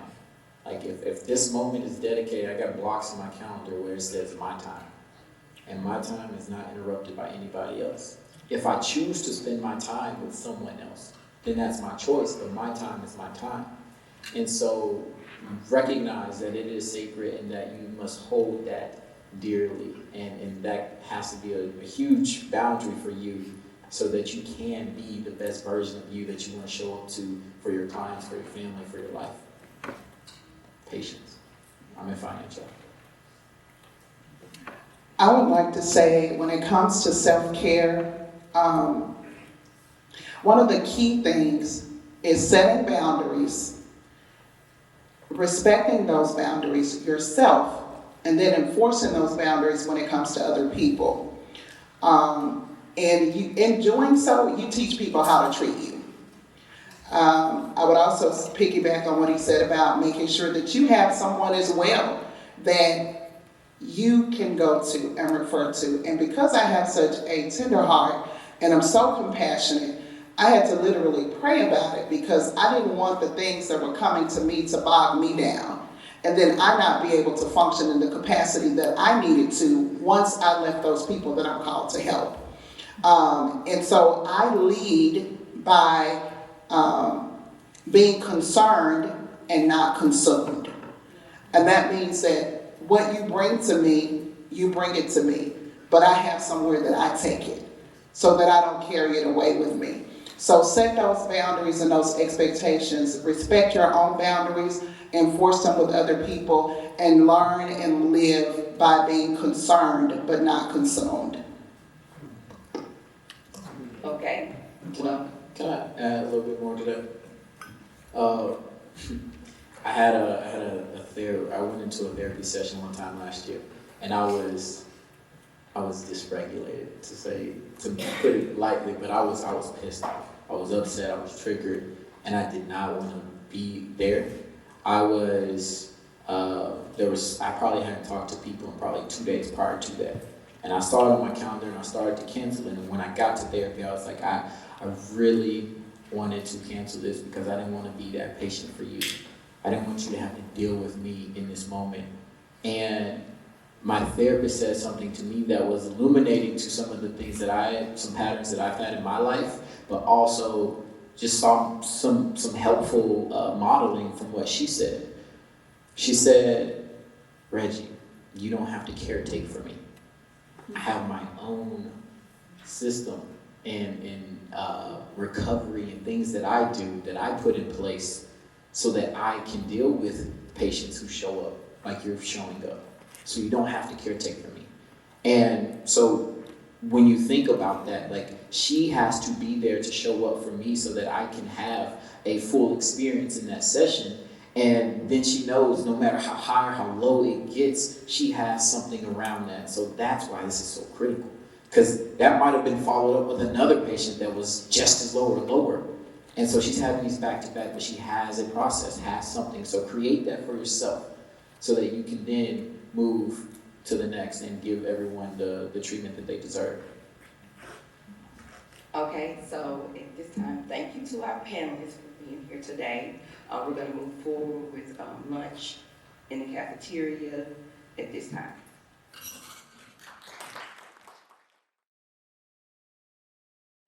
Professor at Tennessee State University. I also have private practice for mental health, and my research lab focuses on decolonizing mental health, as well as, what else am I doing? Afrofuturism and Black identity development. So my talk today is going to be kind of laying the groundwork about information that contributes to difficulties for individuals.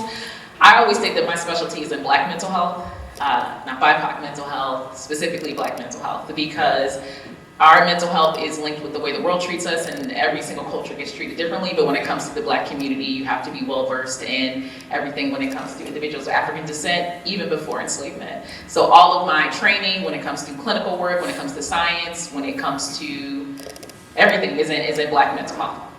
I do feel as though this information can be helpful for a wealth of people, which is great. However, the goal is to make sure when it comes to my mental health and well-being topics and academia, that I'm centering the Black experience, because so many times that doesn't occur. I'm gonna have a resource to hand out too. So when it comes to Black mental health of youth, of students, of individuals overall, I wanted to start with what gets in the way of individuals having the ability to foster Black excellence in the way that it should happen, right? The biggest thing that I always think get in the way are adultification and dehumanization. Has everyone heard of this before? I'm so used to that. You know, I'm a full-time professor too, so y'all don't get a lecture as well. I even have handouts that I laminated, so take those. But adultification and dehumanization are the things that get in the way of everything. It's the fuel that keeps supremacy and oppression and prejudice going, right? And when we deal with our students and we're thinking about trying to make sure that they are having some aspect of support and they're able to be their best selves and be present in the room, it's hard to make room for new information. It's hard to make room for enjoying your collegiate experience. It's hard to make room for being human overall when this is something that you're dealing with every single second of the day, right? A lot of times I get asked, how do you make space to foster Black excellence? And you can't make space for anything if this is what's coming in and taking enough space in your mind in the first place. So I'll start with the terms. You guys are so great to talk to people who don't have their phones out. Awesome. Adults, hello, how help you? Gotta fight for my life every single day in my undergrad classes. I basically have to be on a headstand for them to take in the information, but they're amazing. So first thing is adultification. Adultification is something, like Benayas mentioned earlier, that actually is what we're dealing with right now when it comes to media and when we're dealing with Palestine and Israel. It spreads the perception that individuals, this is adultification, are more adult-like. And if you're more adult-like, the reason why we miss being children so much is because you get freedom, in addition to not having to pay bills. But you get freedom. You have this aspect of understanding that children need to be protected. You have this understanding that children fall in their behind, so they're able to get helped up. When it comes to adults, people tell us to suck it up all the time. And none of us signed up for this. Like, if I could have signed a form to be like, if you want, you don't have to be an adult, you can just kick it, I would have signed that immediately, right? So adultification when it comes to youth, specifically Black youth, is the perception that Black youth are seen as adults way before they're adults. And because of that, they're expected to care for themselves and care for others, whether it's in their home or not in their home. They are seen as deeming of no protection because they're adults and they should figure it out themselves. They're also perceived as being more culpable for incidents. You should have known better, but they're kids, right? And this is what is walking in the room with all of the youth that we're seeing as students and as individuals, and stuff that we perceive ourselves as well. Another aspect is dehumanization, and that's the process of depriving individuals of human qualities. And it's not just the aspect of stating that they deserve civil rights, like protection and being able to be authentic, which shouldn't be seen as a right in the first place or a privilege. It shouldn't be seen as a privilege, it's a right. But it's also the aspect of being able to express emotions. And not just positive emotions, express negative emotions overall. When I do this, when I discuss this with my Psych of the Black Experience class, I ask them, what emotion do you think is safe to express as a Black person? And they say none of them. Because if you're too happy, people will say, what are you so happy about? And you have a concern that someone's gonna take it. And God forbid you're too sad or you're not smiling because it could be seen as dangerous. Can you imagine what it's like to walk into an environment as a Black youth and have this in your entire life, this weight? And then someone has the nerve to say, what is your problem? Which one? Which one would you like to zoom in on, right? So when we talk about trying to support individuals when it comes to Black mental health, support our students to make sure that they can have the environment that they're supposed to have and grow and go on to the next step, we have to think about what gets in the way of that in the first place. And that's always going to be adultification and dehumanization. I will always state, these two things are the fuel that keeps supremacy, prejudice, and oppression going. They would stop everything. I see it when I'm dealing with my students at the university. I see it as a clinician. I see it when I'm publishing research on minority mental health disparities.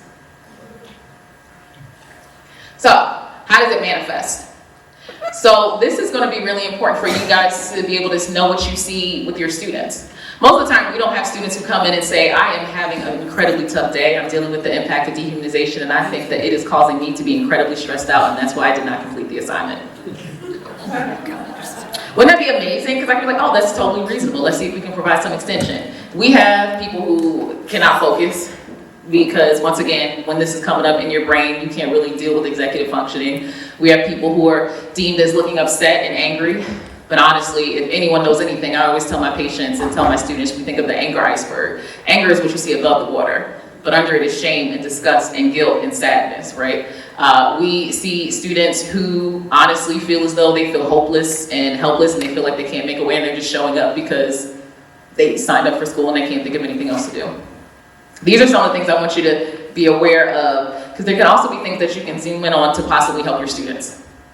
One, media representation. It is so difficult to feel as though you can be something that you don't see. I think it's amazing the way that media has shifted over time.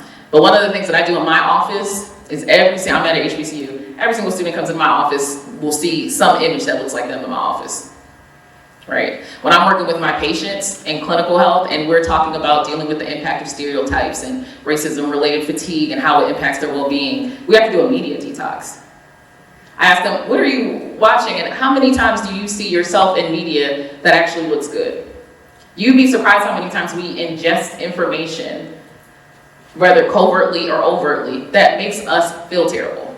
How many times do you see characters that look like you, sound like you, have hair like you, and how many times are they an antagonist instead of a protagonist? How many times are they centered in the experience, right? Another thing, adultification and dehumanization significantly impacts the criminal justice system as well as disparities within the education system. Let me tell you what I mean. Children experience hair discrimination as young as 5.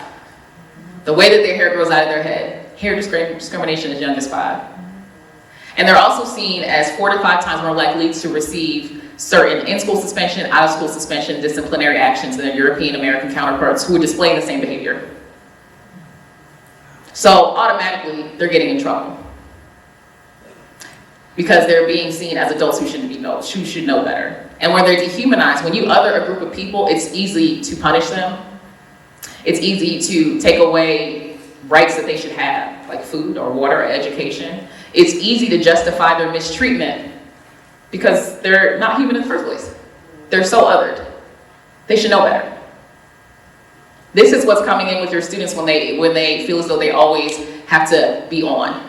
If you're so used to being punished from middle school and elementary school and high school and you're in college, you don't even know how to advocate for yourself. Sometimes my students, when they have a late assignment or they have missed something, they come in hot. Well, we just feel as though they already have to justify what's going on. I like to think that as a professor, I get to model the way the individual should be treated appropriately so that when they are treated inappropriately, they know it's an issue, right? So when it comes down to having respect for them, oh, well, tell me what the issue is. And then I literally had a student say, oh, I did not expect to get this far. I thought you were just gonna say no to the late assignment. And they felt the need to tell me that every single aspect. I went to the hospital, I did this, And I was like, that's great that you feel the need to share that information with me. I want you to know that if you got too overwhelmed to complete the task, you got too overwhelmed to complete the task. How many times do we feel the need to justify sick days and mental health days and parental leave because we've had to do it since middle school, high school, or college? It's modeled inappropriately. He's a raised hand. Me, is your boss here? But being able to be a professor and to be someone in the college environment, it's such an honor to be able to model appropriate behavior, right? To the point where my students will be like, well, I don't think everyone will be able to, I don't think it's normal to be able to express myself and things like that. I said, it's totally normal. But I want you to have this environment so you know, my professor just asked me to explain myself. I had a conversation. They acknowledged my humanity, and we were able to create an extension. Because at the end of the day with children, you want to normalize certain behaviors so much that when it doesn't happen, they're like, oh, this is a red flag. You want to model respect and trust so much that they can see it, so that when they don't see it, they know that they're being disrespected. They know that their trust is severed. And this will go out to a bunch of relationships, right? Romantic relationships, which, oh my gosh, I wish my students were not dating. Romantic relationships, not overall, just in the same class. It gets tense. When somebody forgot to buy flowers or something. But you want to think about your position as an honor, right? So many people don't get to engage with youth in the first place. It really is, they're invigorating. I will be fighting for my life every single class, but it's fun, right? The way that they're able to provide me with more information, the way that I'm able to see how we can shape the way that they are in the future and make them agents of change. But we have to model that for them as well, right? We have to show them that we respect them. When we think about things that contribute to the issues, adultification, dehumanization, we'll think about social and economic disparities. Sometimes individuals make an assumption that students didn't come in with books, or students are not coming prepared because they just didn't care. But there's an economic gap. There are a lot of students who are first generation students and don't even know how to do FAFSA, who had to do it themselves. I had to walk a bunch of students through registration because they didn't know what to do. They had been registered during freshman week. They're sophomores now, and their parents have no idea how to do it. So they can't even get into the classes. And then when they come in saying, oh, I didn't register and I didn't know, they automatically are seen as like, oh, they're being lazy. It is the week after homecoming week, so that's understandable. But they're seen as not being able to focus. Instead of seeing the humanity in them and asking what got in the way. We can look at the health disparities, the number of my students who need help looking into insurance, medical care. We can look at microaggressions, the number of times that they get told that they're sassy by other professors or seen as aggressive when this is just the way their face looks. And we can even look at online spaces, which we all know is where they reside, right? And the way that they're perceived online. How many times they see individuals that look like them not engaging in behaviors that can be seen as educational or an increase in their intellect, right? And the reason why I go over all these things is I really want to drive home, this is what gets in the way for mental health difficulties for most of your students. And I feel like knowing all of these will increase our ability to be able to serve them. If we want to know if things are getting in the way, when it comes to disparities and socioeconomic disparities or health disparities, I check in with my students about any questions during office hours. We have appointment office hours, but we also have typical office hours where they can just check in.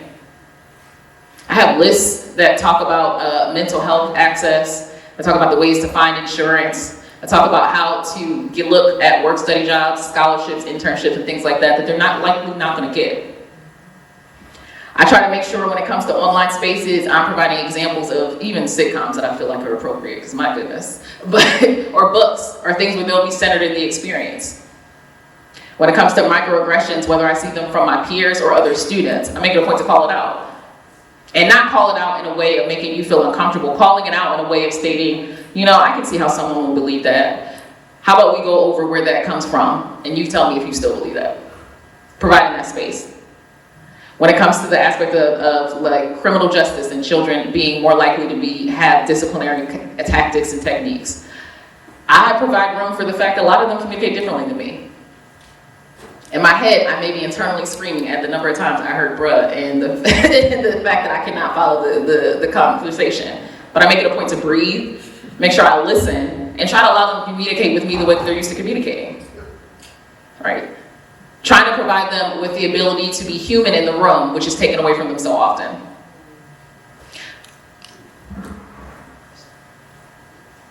So, when we talk about the impact of adultification and dehumanization, this is some of the stuff that you're going to see.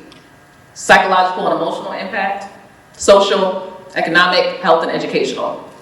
Every single one of these is something that you guys all have the ability to impact in your own way. When we talk about mental health, a lot of times when it comes to adultification and dehumanization, the impact is racism-related stress. And I make it a point to say racism and not race-related stress. Sometimes people get it confused. Race is not the issue. I personally believe there's only one race, the human race, but race is not the issue. Racism is, right? The impact of prejudice and discrimination. And because of that, we get to the point where individuals have injected oppression, and then it goes to internalize. I always tell my students, you only have to be called stupid 4 times. You will call yourself stupid the 5th. Sometimes people mention it in terms of internalized oppression, but I feel like that doesn't give it enough justice, because where did the oppression come from? These negative thoughts. Children don't just wake up with negative thoughts. They get used to hearing it, whether it's from relatives, whether it's from TV, whether it's from media, whether it's from the news. How many times can you hear someone that looks like you'd be called a thug before you start calling yourself a thug? It also contributes to the severing of generational bonds. A lot of people talk about the generational trauma, which is very true. But what generational trauma really is severing the generational bonds that we're supposed to be able to build over and over again by having stronger mental health and be able to care for ourselves and being able to actually be present in the room without being worried about us not being judged for our character. We also have to think about the social impact. A lot of students have some aspect of community distrust. I have to earn my students' trust. They do not think that just because I'm an adult, I'm there to help them or serve them, because their trust has been violated so many times. I would say it's not difficult for, I travel with snacks, so my trust gets built up pretty quick. Like, they already think I'm chill. But just having the aspect of, I've had conversations with students who think that because we're adults, we automatically feel as though we should have trust with them. Like, we come in here with that, as one of my favorite students told me, audacity. Thinking that because we're the adults in the room, we just feel as though we should be trusted. When they've been violated by so many adults in the first place. News is run by adults, media is run by adults. Adults made TikTok and Instagram. Adults are the people giving them suspension, expulsion. And I think because they're in college, sometimes we forget that these are children. You are a child to me until your brain stops growing. That's 25. And even then, you just got here. Right? When I think about ways to serve these students and combat the impact of adultification and dehumanization, I provide them with way more room and leeway. Do extensions make stuff a little bit more difficult when it comes down to assignments?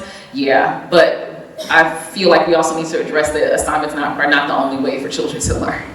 A lot of times we're doing stuff in class where I cover something on the first day, the second day we're doing in-class stuff. We cover adultification on Tuesday, Thursday we do a debate.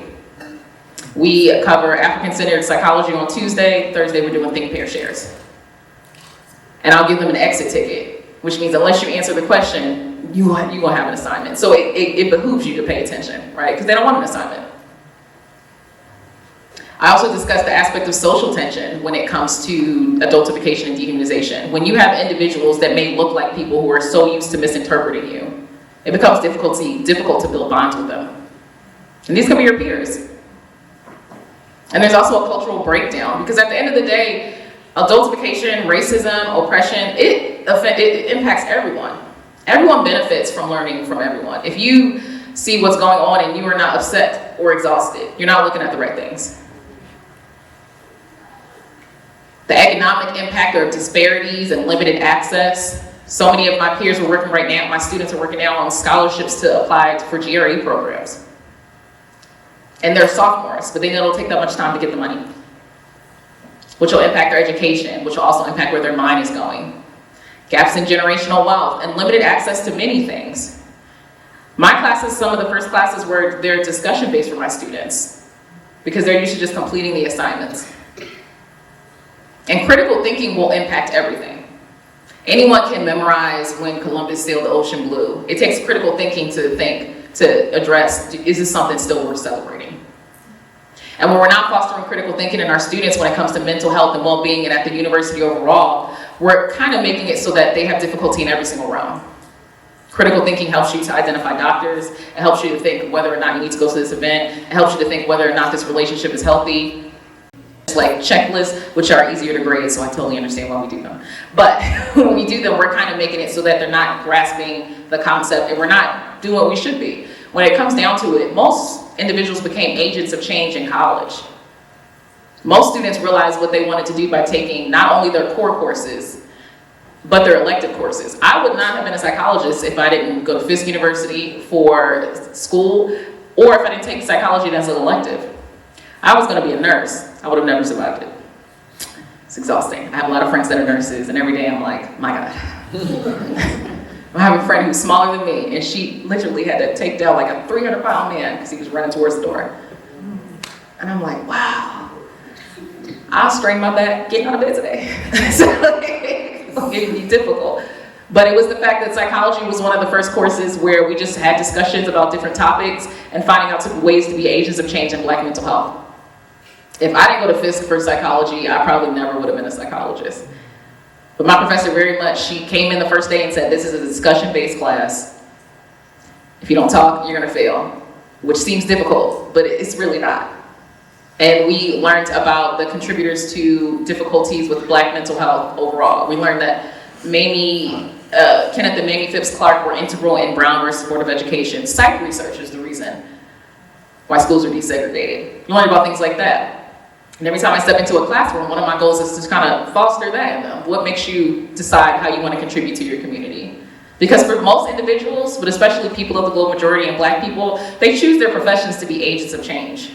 I chose being a psychologist so I can contribute to decreasing minority mental health disparities. People do that for law. People do that for everything. So trying to find a way to get buy-in with your students will help them feel more esteemed, which will combat the issues with depression and anxiety.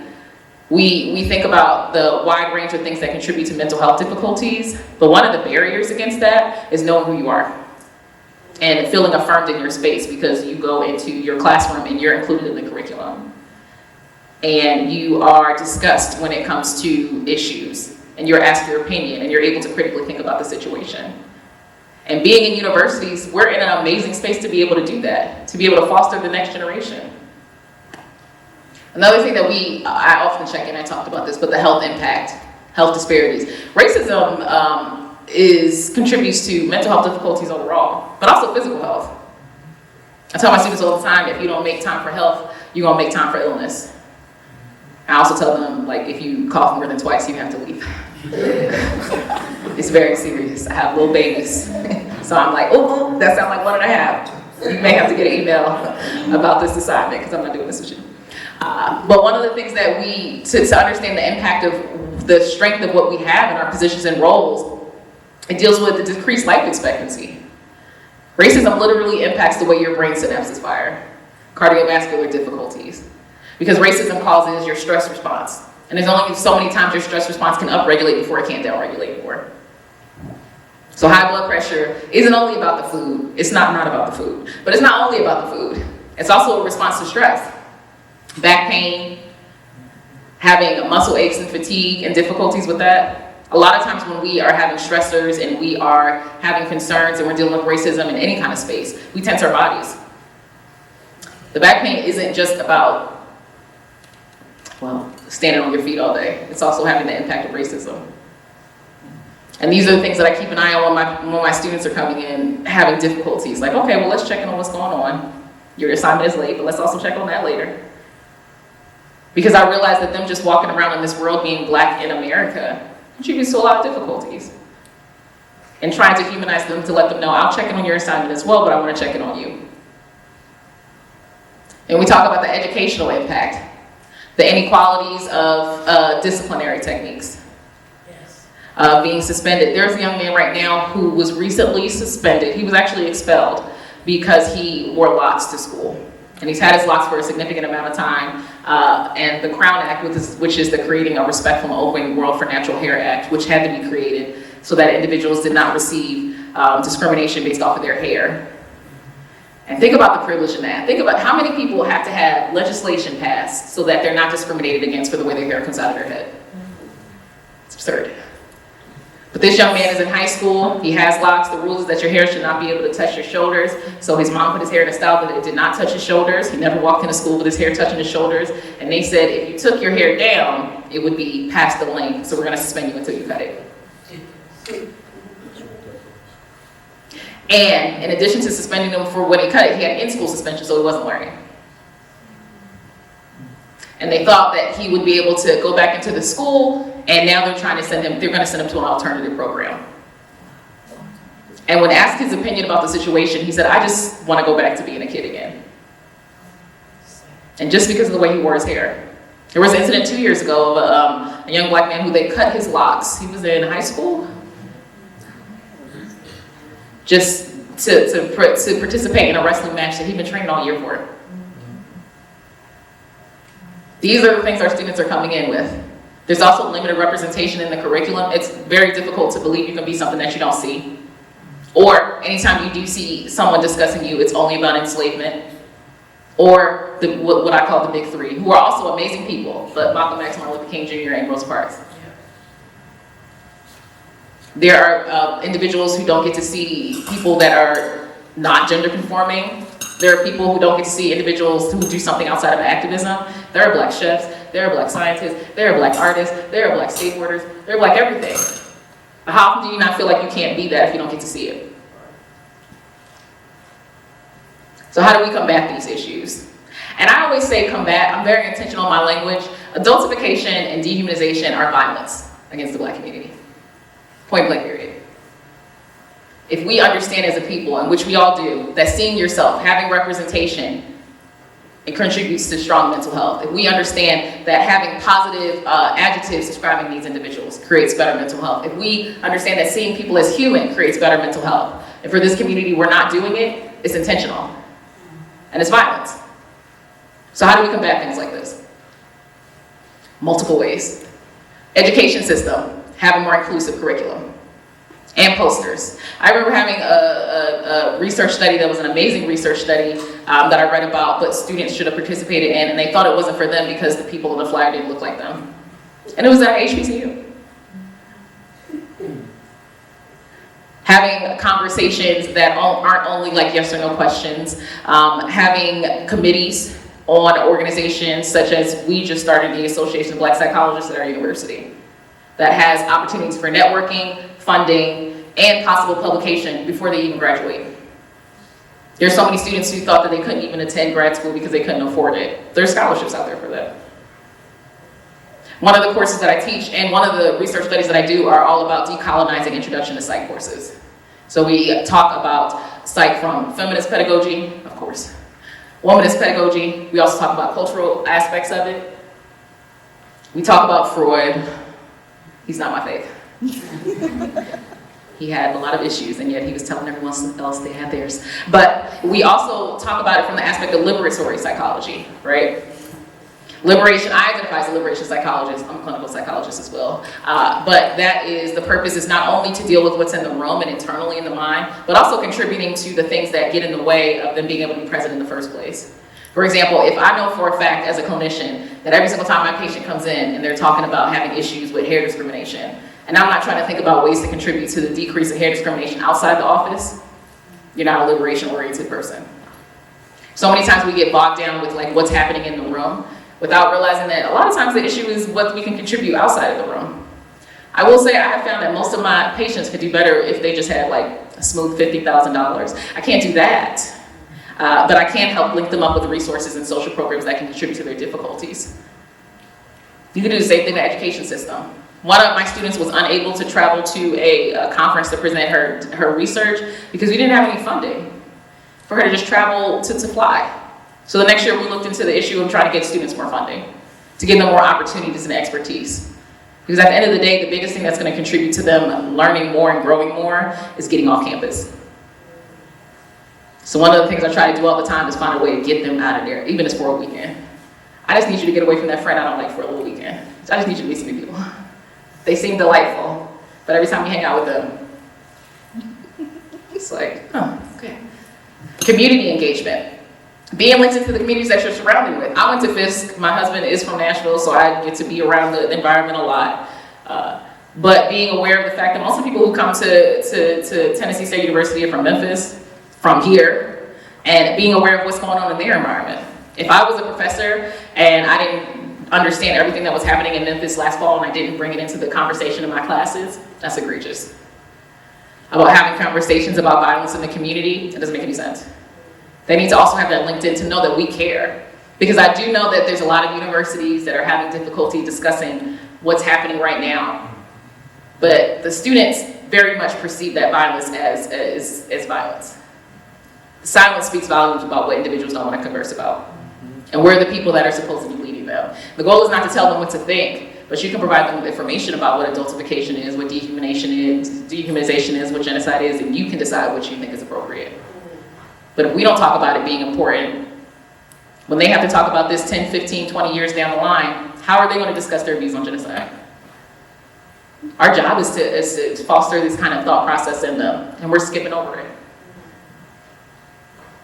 We can also talk about like the mental health aspect of it. I have, oh, it's in my purse.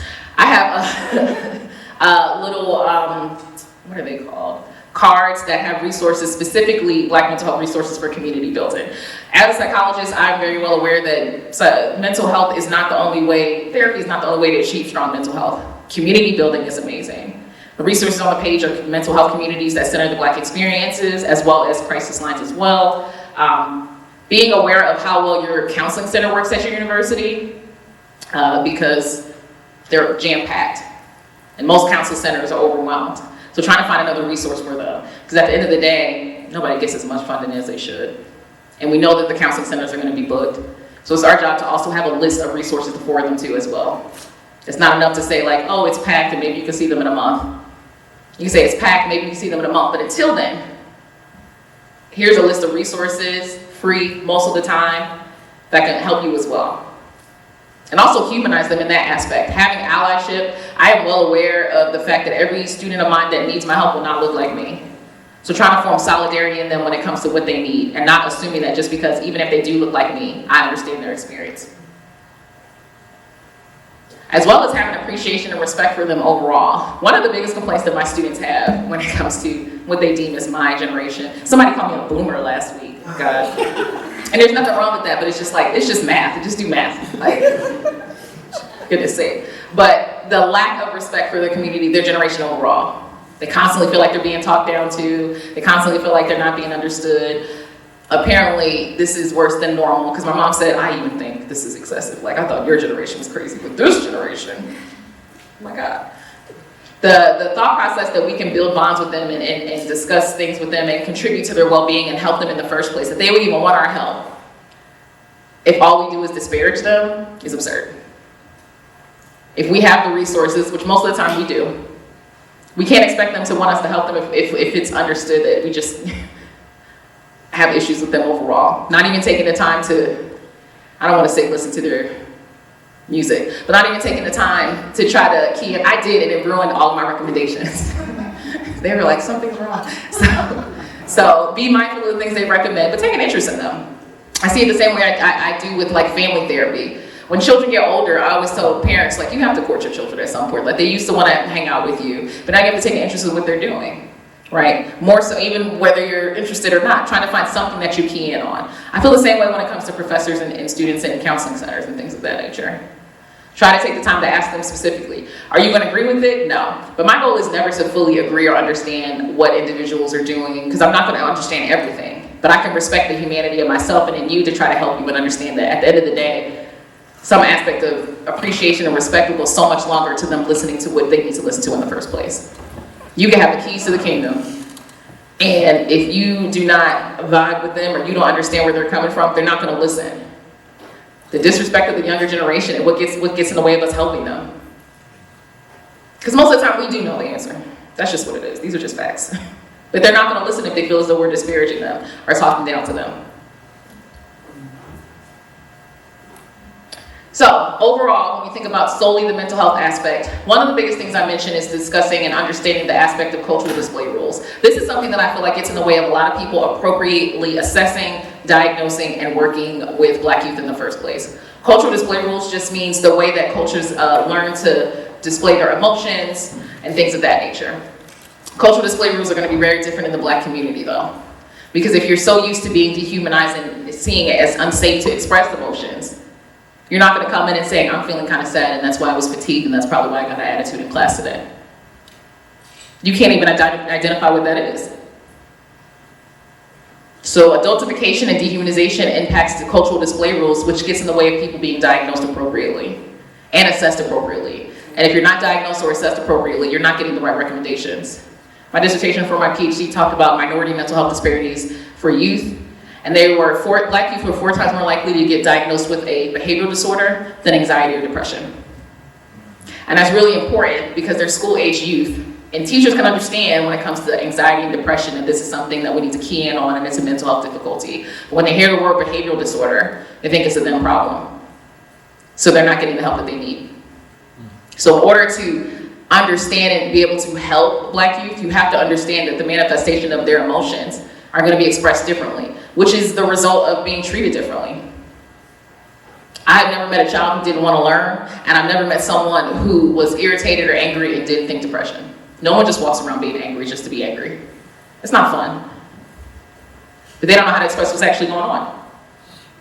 So then this leads to racism-related stress, which deals with feeling powerless, hopeless, having aspects of loss of identity, you have difficulty trusting others, you're having traumatic stress, you're having lowered self-esteem, and you're feeling isolated in this experience. This is what they're walking in with every single day. So typically when I'm working with clinicians and we're doing trainings, or when I'm working with counseling centers and I'm talking about how to assess for this, I tell them to ask questions. Be like the Inspector Gadget. I mentioned Inspector Gadget to one class, it was a younger class. They did not know who I was talking about. And I was like, oh my God. I actually said Columbo at first, and I was like, okay, whatever, fine. And then I said Inspector Gadget, and they were like, no. And I said, all right, well, just ask the questions. Because that's not even that old, is it? Mm-mm. They had me, I said, da-da-da-da-da. They said, ma'am, we don't know. So, I typically separate it into these categories, and I ask questions accordingly. Now, typically, you know, as clinicians, as mental health providers, as professors, as individuals that are going to be liberation-oriented and trying to contribute to their mental well-being, you're going to have to take the scenic route when asking these questions. I give the questions so you can know what's in the back of your head, but if you go out and just state these questions, they're going to think you're trying to trap them. How dare you try to ask them about their feelings? Don't actually ask them these questions. Keep the questions in your mind and figure out a way to ask them inadvertently, because it's all a trick, right? Okay, so when it comes to powerlessness, these are some things I ask about during assessment. Do you feel as though there are things that are out of your control? And when's the last time you felt this way? Is there anything that you feel is within your control? Do you feel heard and understood in your relationships? And with this one, I always start with as a professor because they love telling me when I did something wrong. So I didn't agree with that grade. I didn't either. I gave you a gift with that grade, okay? I was shocked, you guys. We could have done better, right? Do you ever feel pressure due to societal expectations or norms? This is why I said you're never gonna ask it this way, but this is how it comes in my head. Do you ever feel pressure due to societal expectations or norms? Does it impact your agency? One of the things I see a lot with my students that are Black men is the expectation to not express emotions, to not act like somebody did not hurt their feelings, that breakup didn't hurt them, or to even act like they're trying to try. Like I came to college to come to college and I need to get out of here to help my family. These are signs of powerlessness. Do they feel as though they have no power over anything? Home, work, school, their body, anything. If we're talking about loss of identity, what is your sense of belonging to the Black community or any community overall? Identity development, ethnic identity development, Black identity development is a protective factor against anxiety and depression. Think of it as a shield to impact and perceive racism. It's a barrier to mental health difficulties. It's a barrier to anxiety and depression, and you have a decreased likelihood of sexually risky behaviors. Did a whole framework on this. So when you have a group of people who only see themselves and their identity as being thugs and having issues, that contributes to providing them with a shield to what's dealing with them in the first place. That's going to make more space for them. That's why it's important for them to have inclusive curriculum, right? Can they identify any strengths, skills, capabilities that they're proud of? This one is like a gut to the heart when they can't. But it also gives you information to be like, that's something that you're going to key in on, and you're going to tell them every single time you notice something that they're working hard on. Oh, time's up. I'm going to need like 5 more minutes. Okay. Also, that's not me. Benice went over.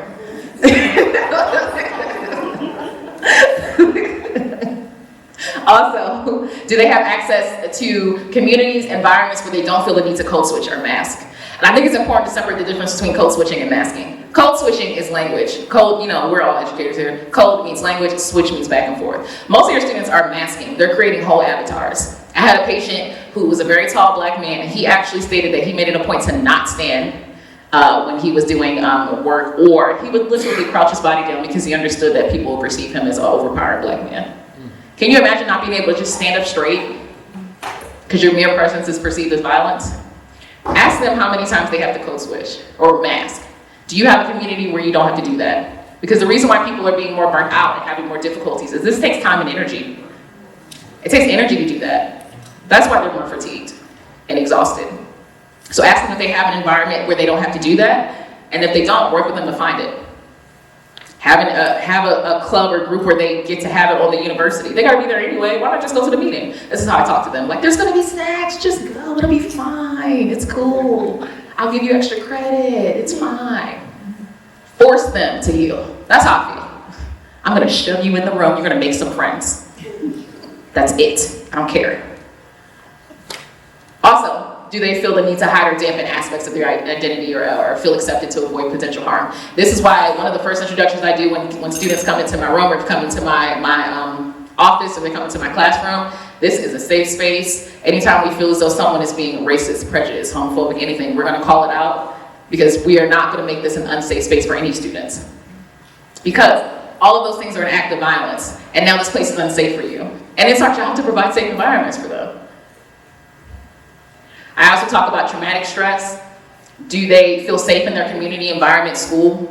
A lot of students do not feel safe in school right now, especially at HBCUs. What do you do to help that? How often do you experience feeling that you have to be a guard because of your surroundings, because of your culture? Do you have any reoccurring symptoms? Nightmares, hypervigilance. A lot of my students say, oh, when you stay ready, you don't have to get ready. I said, yeah, that's trauma. That's never the goal.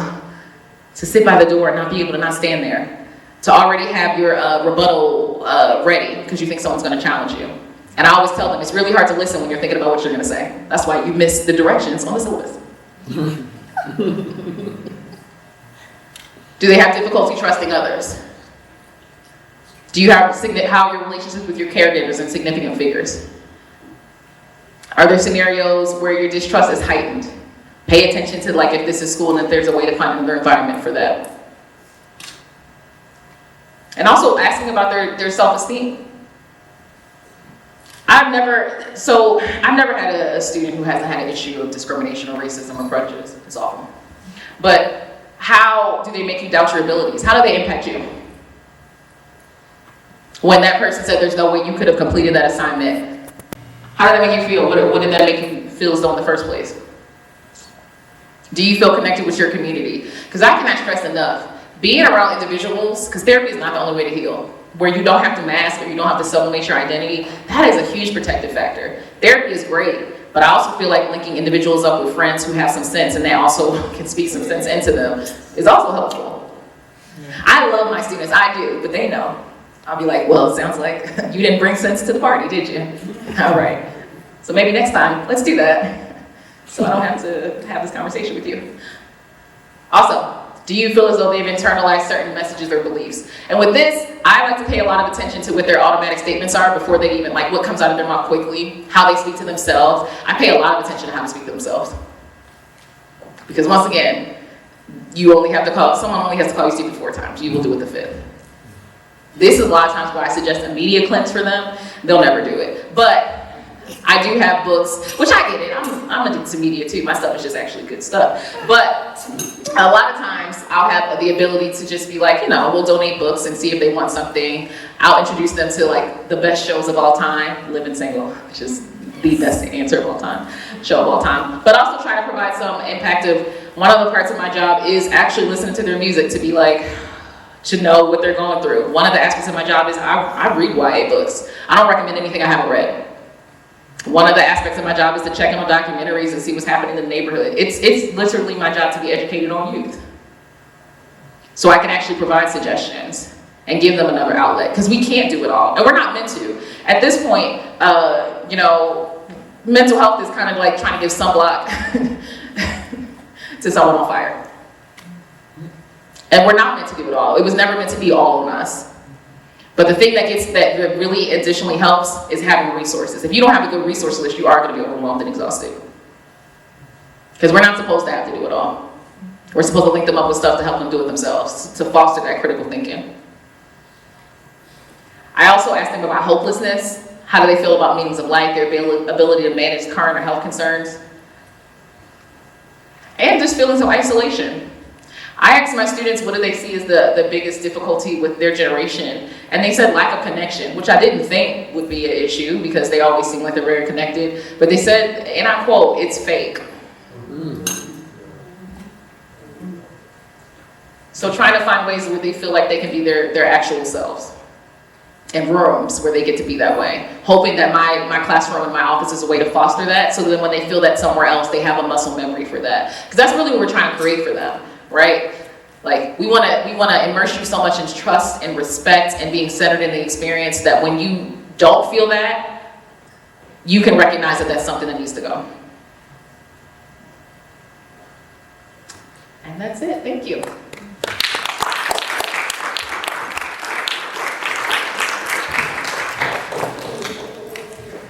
Yeah, I turned it off. I have to write my handouts real quick.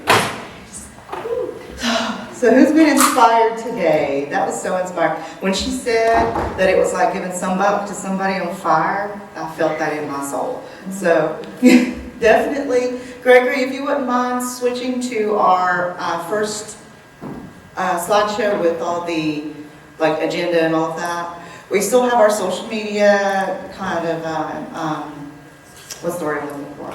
Gift card giveaway going on. So please like and follow us today.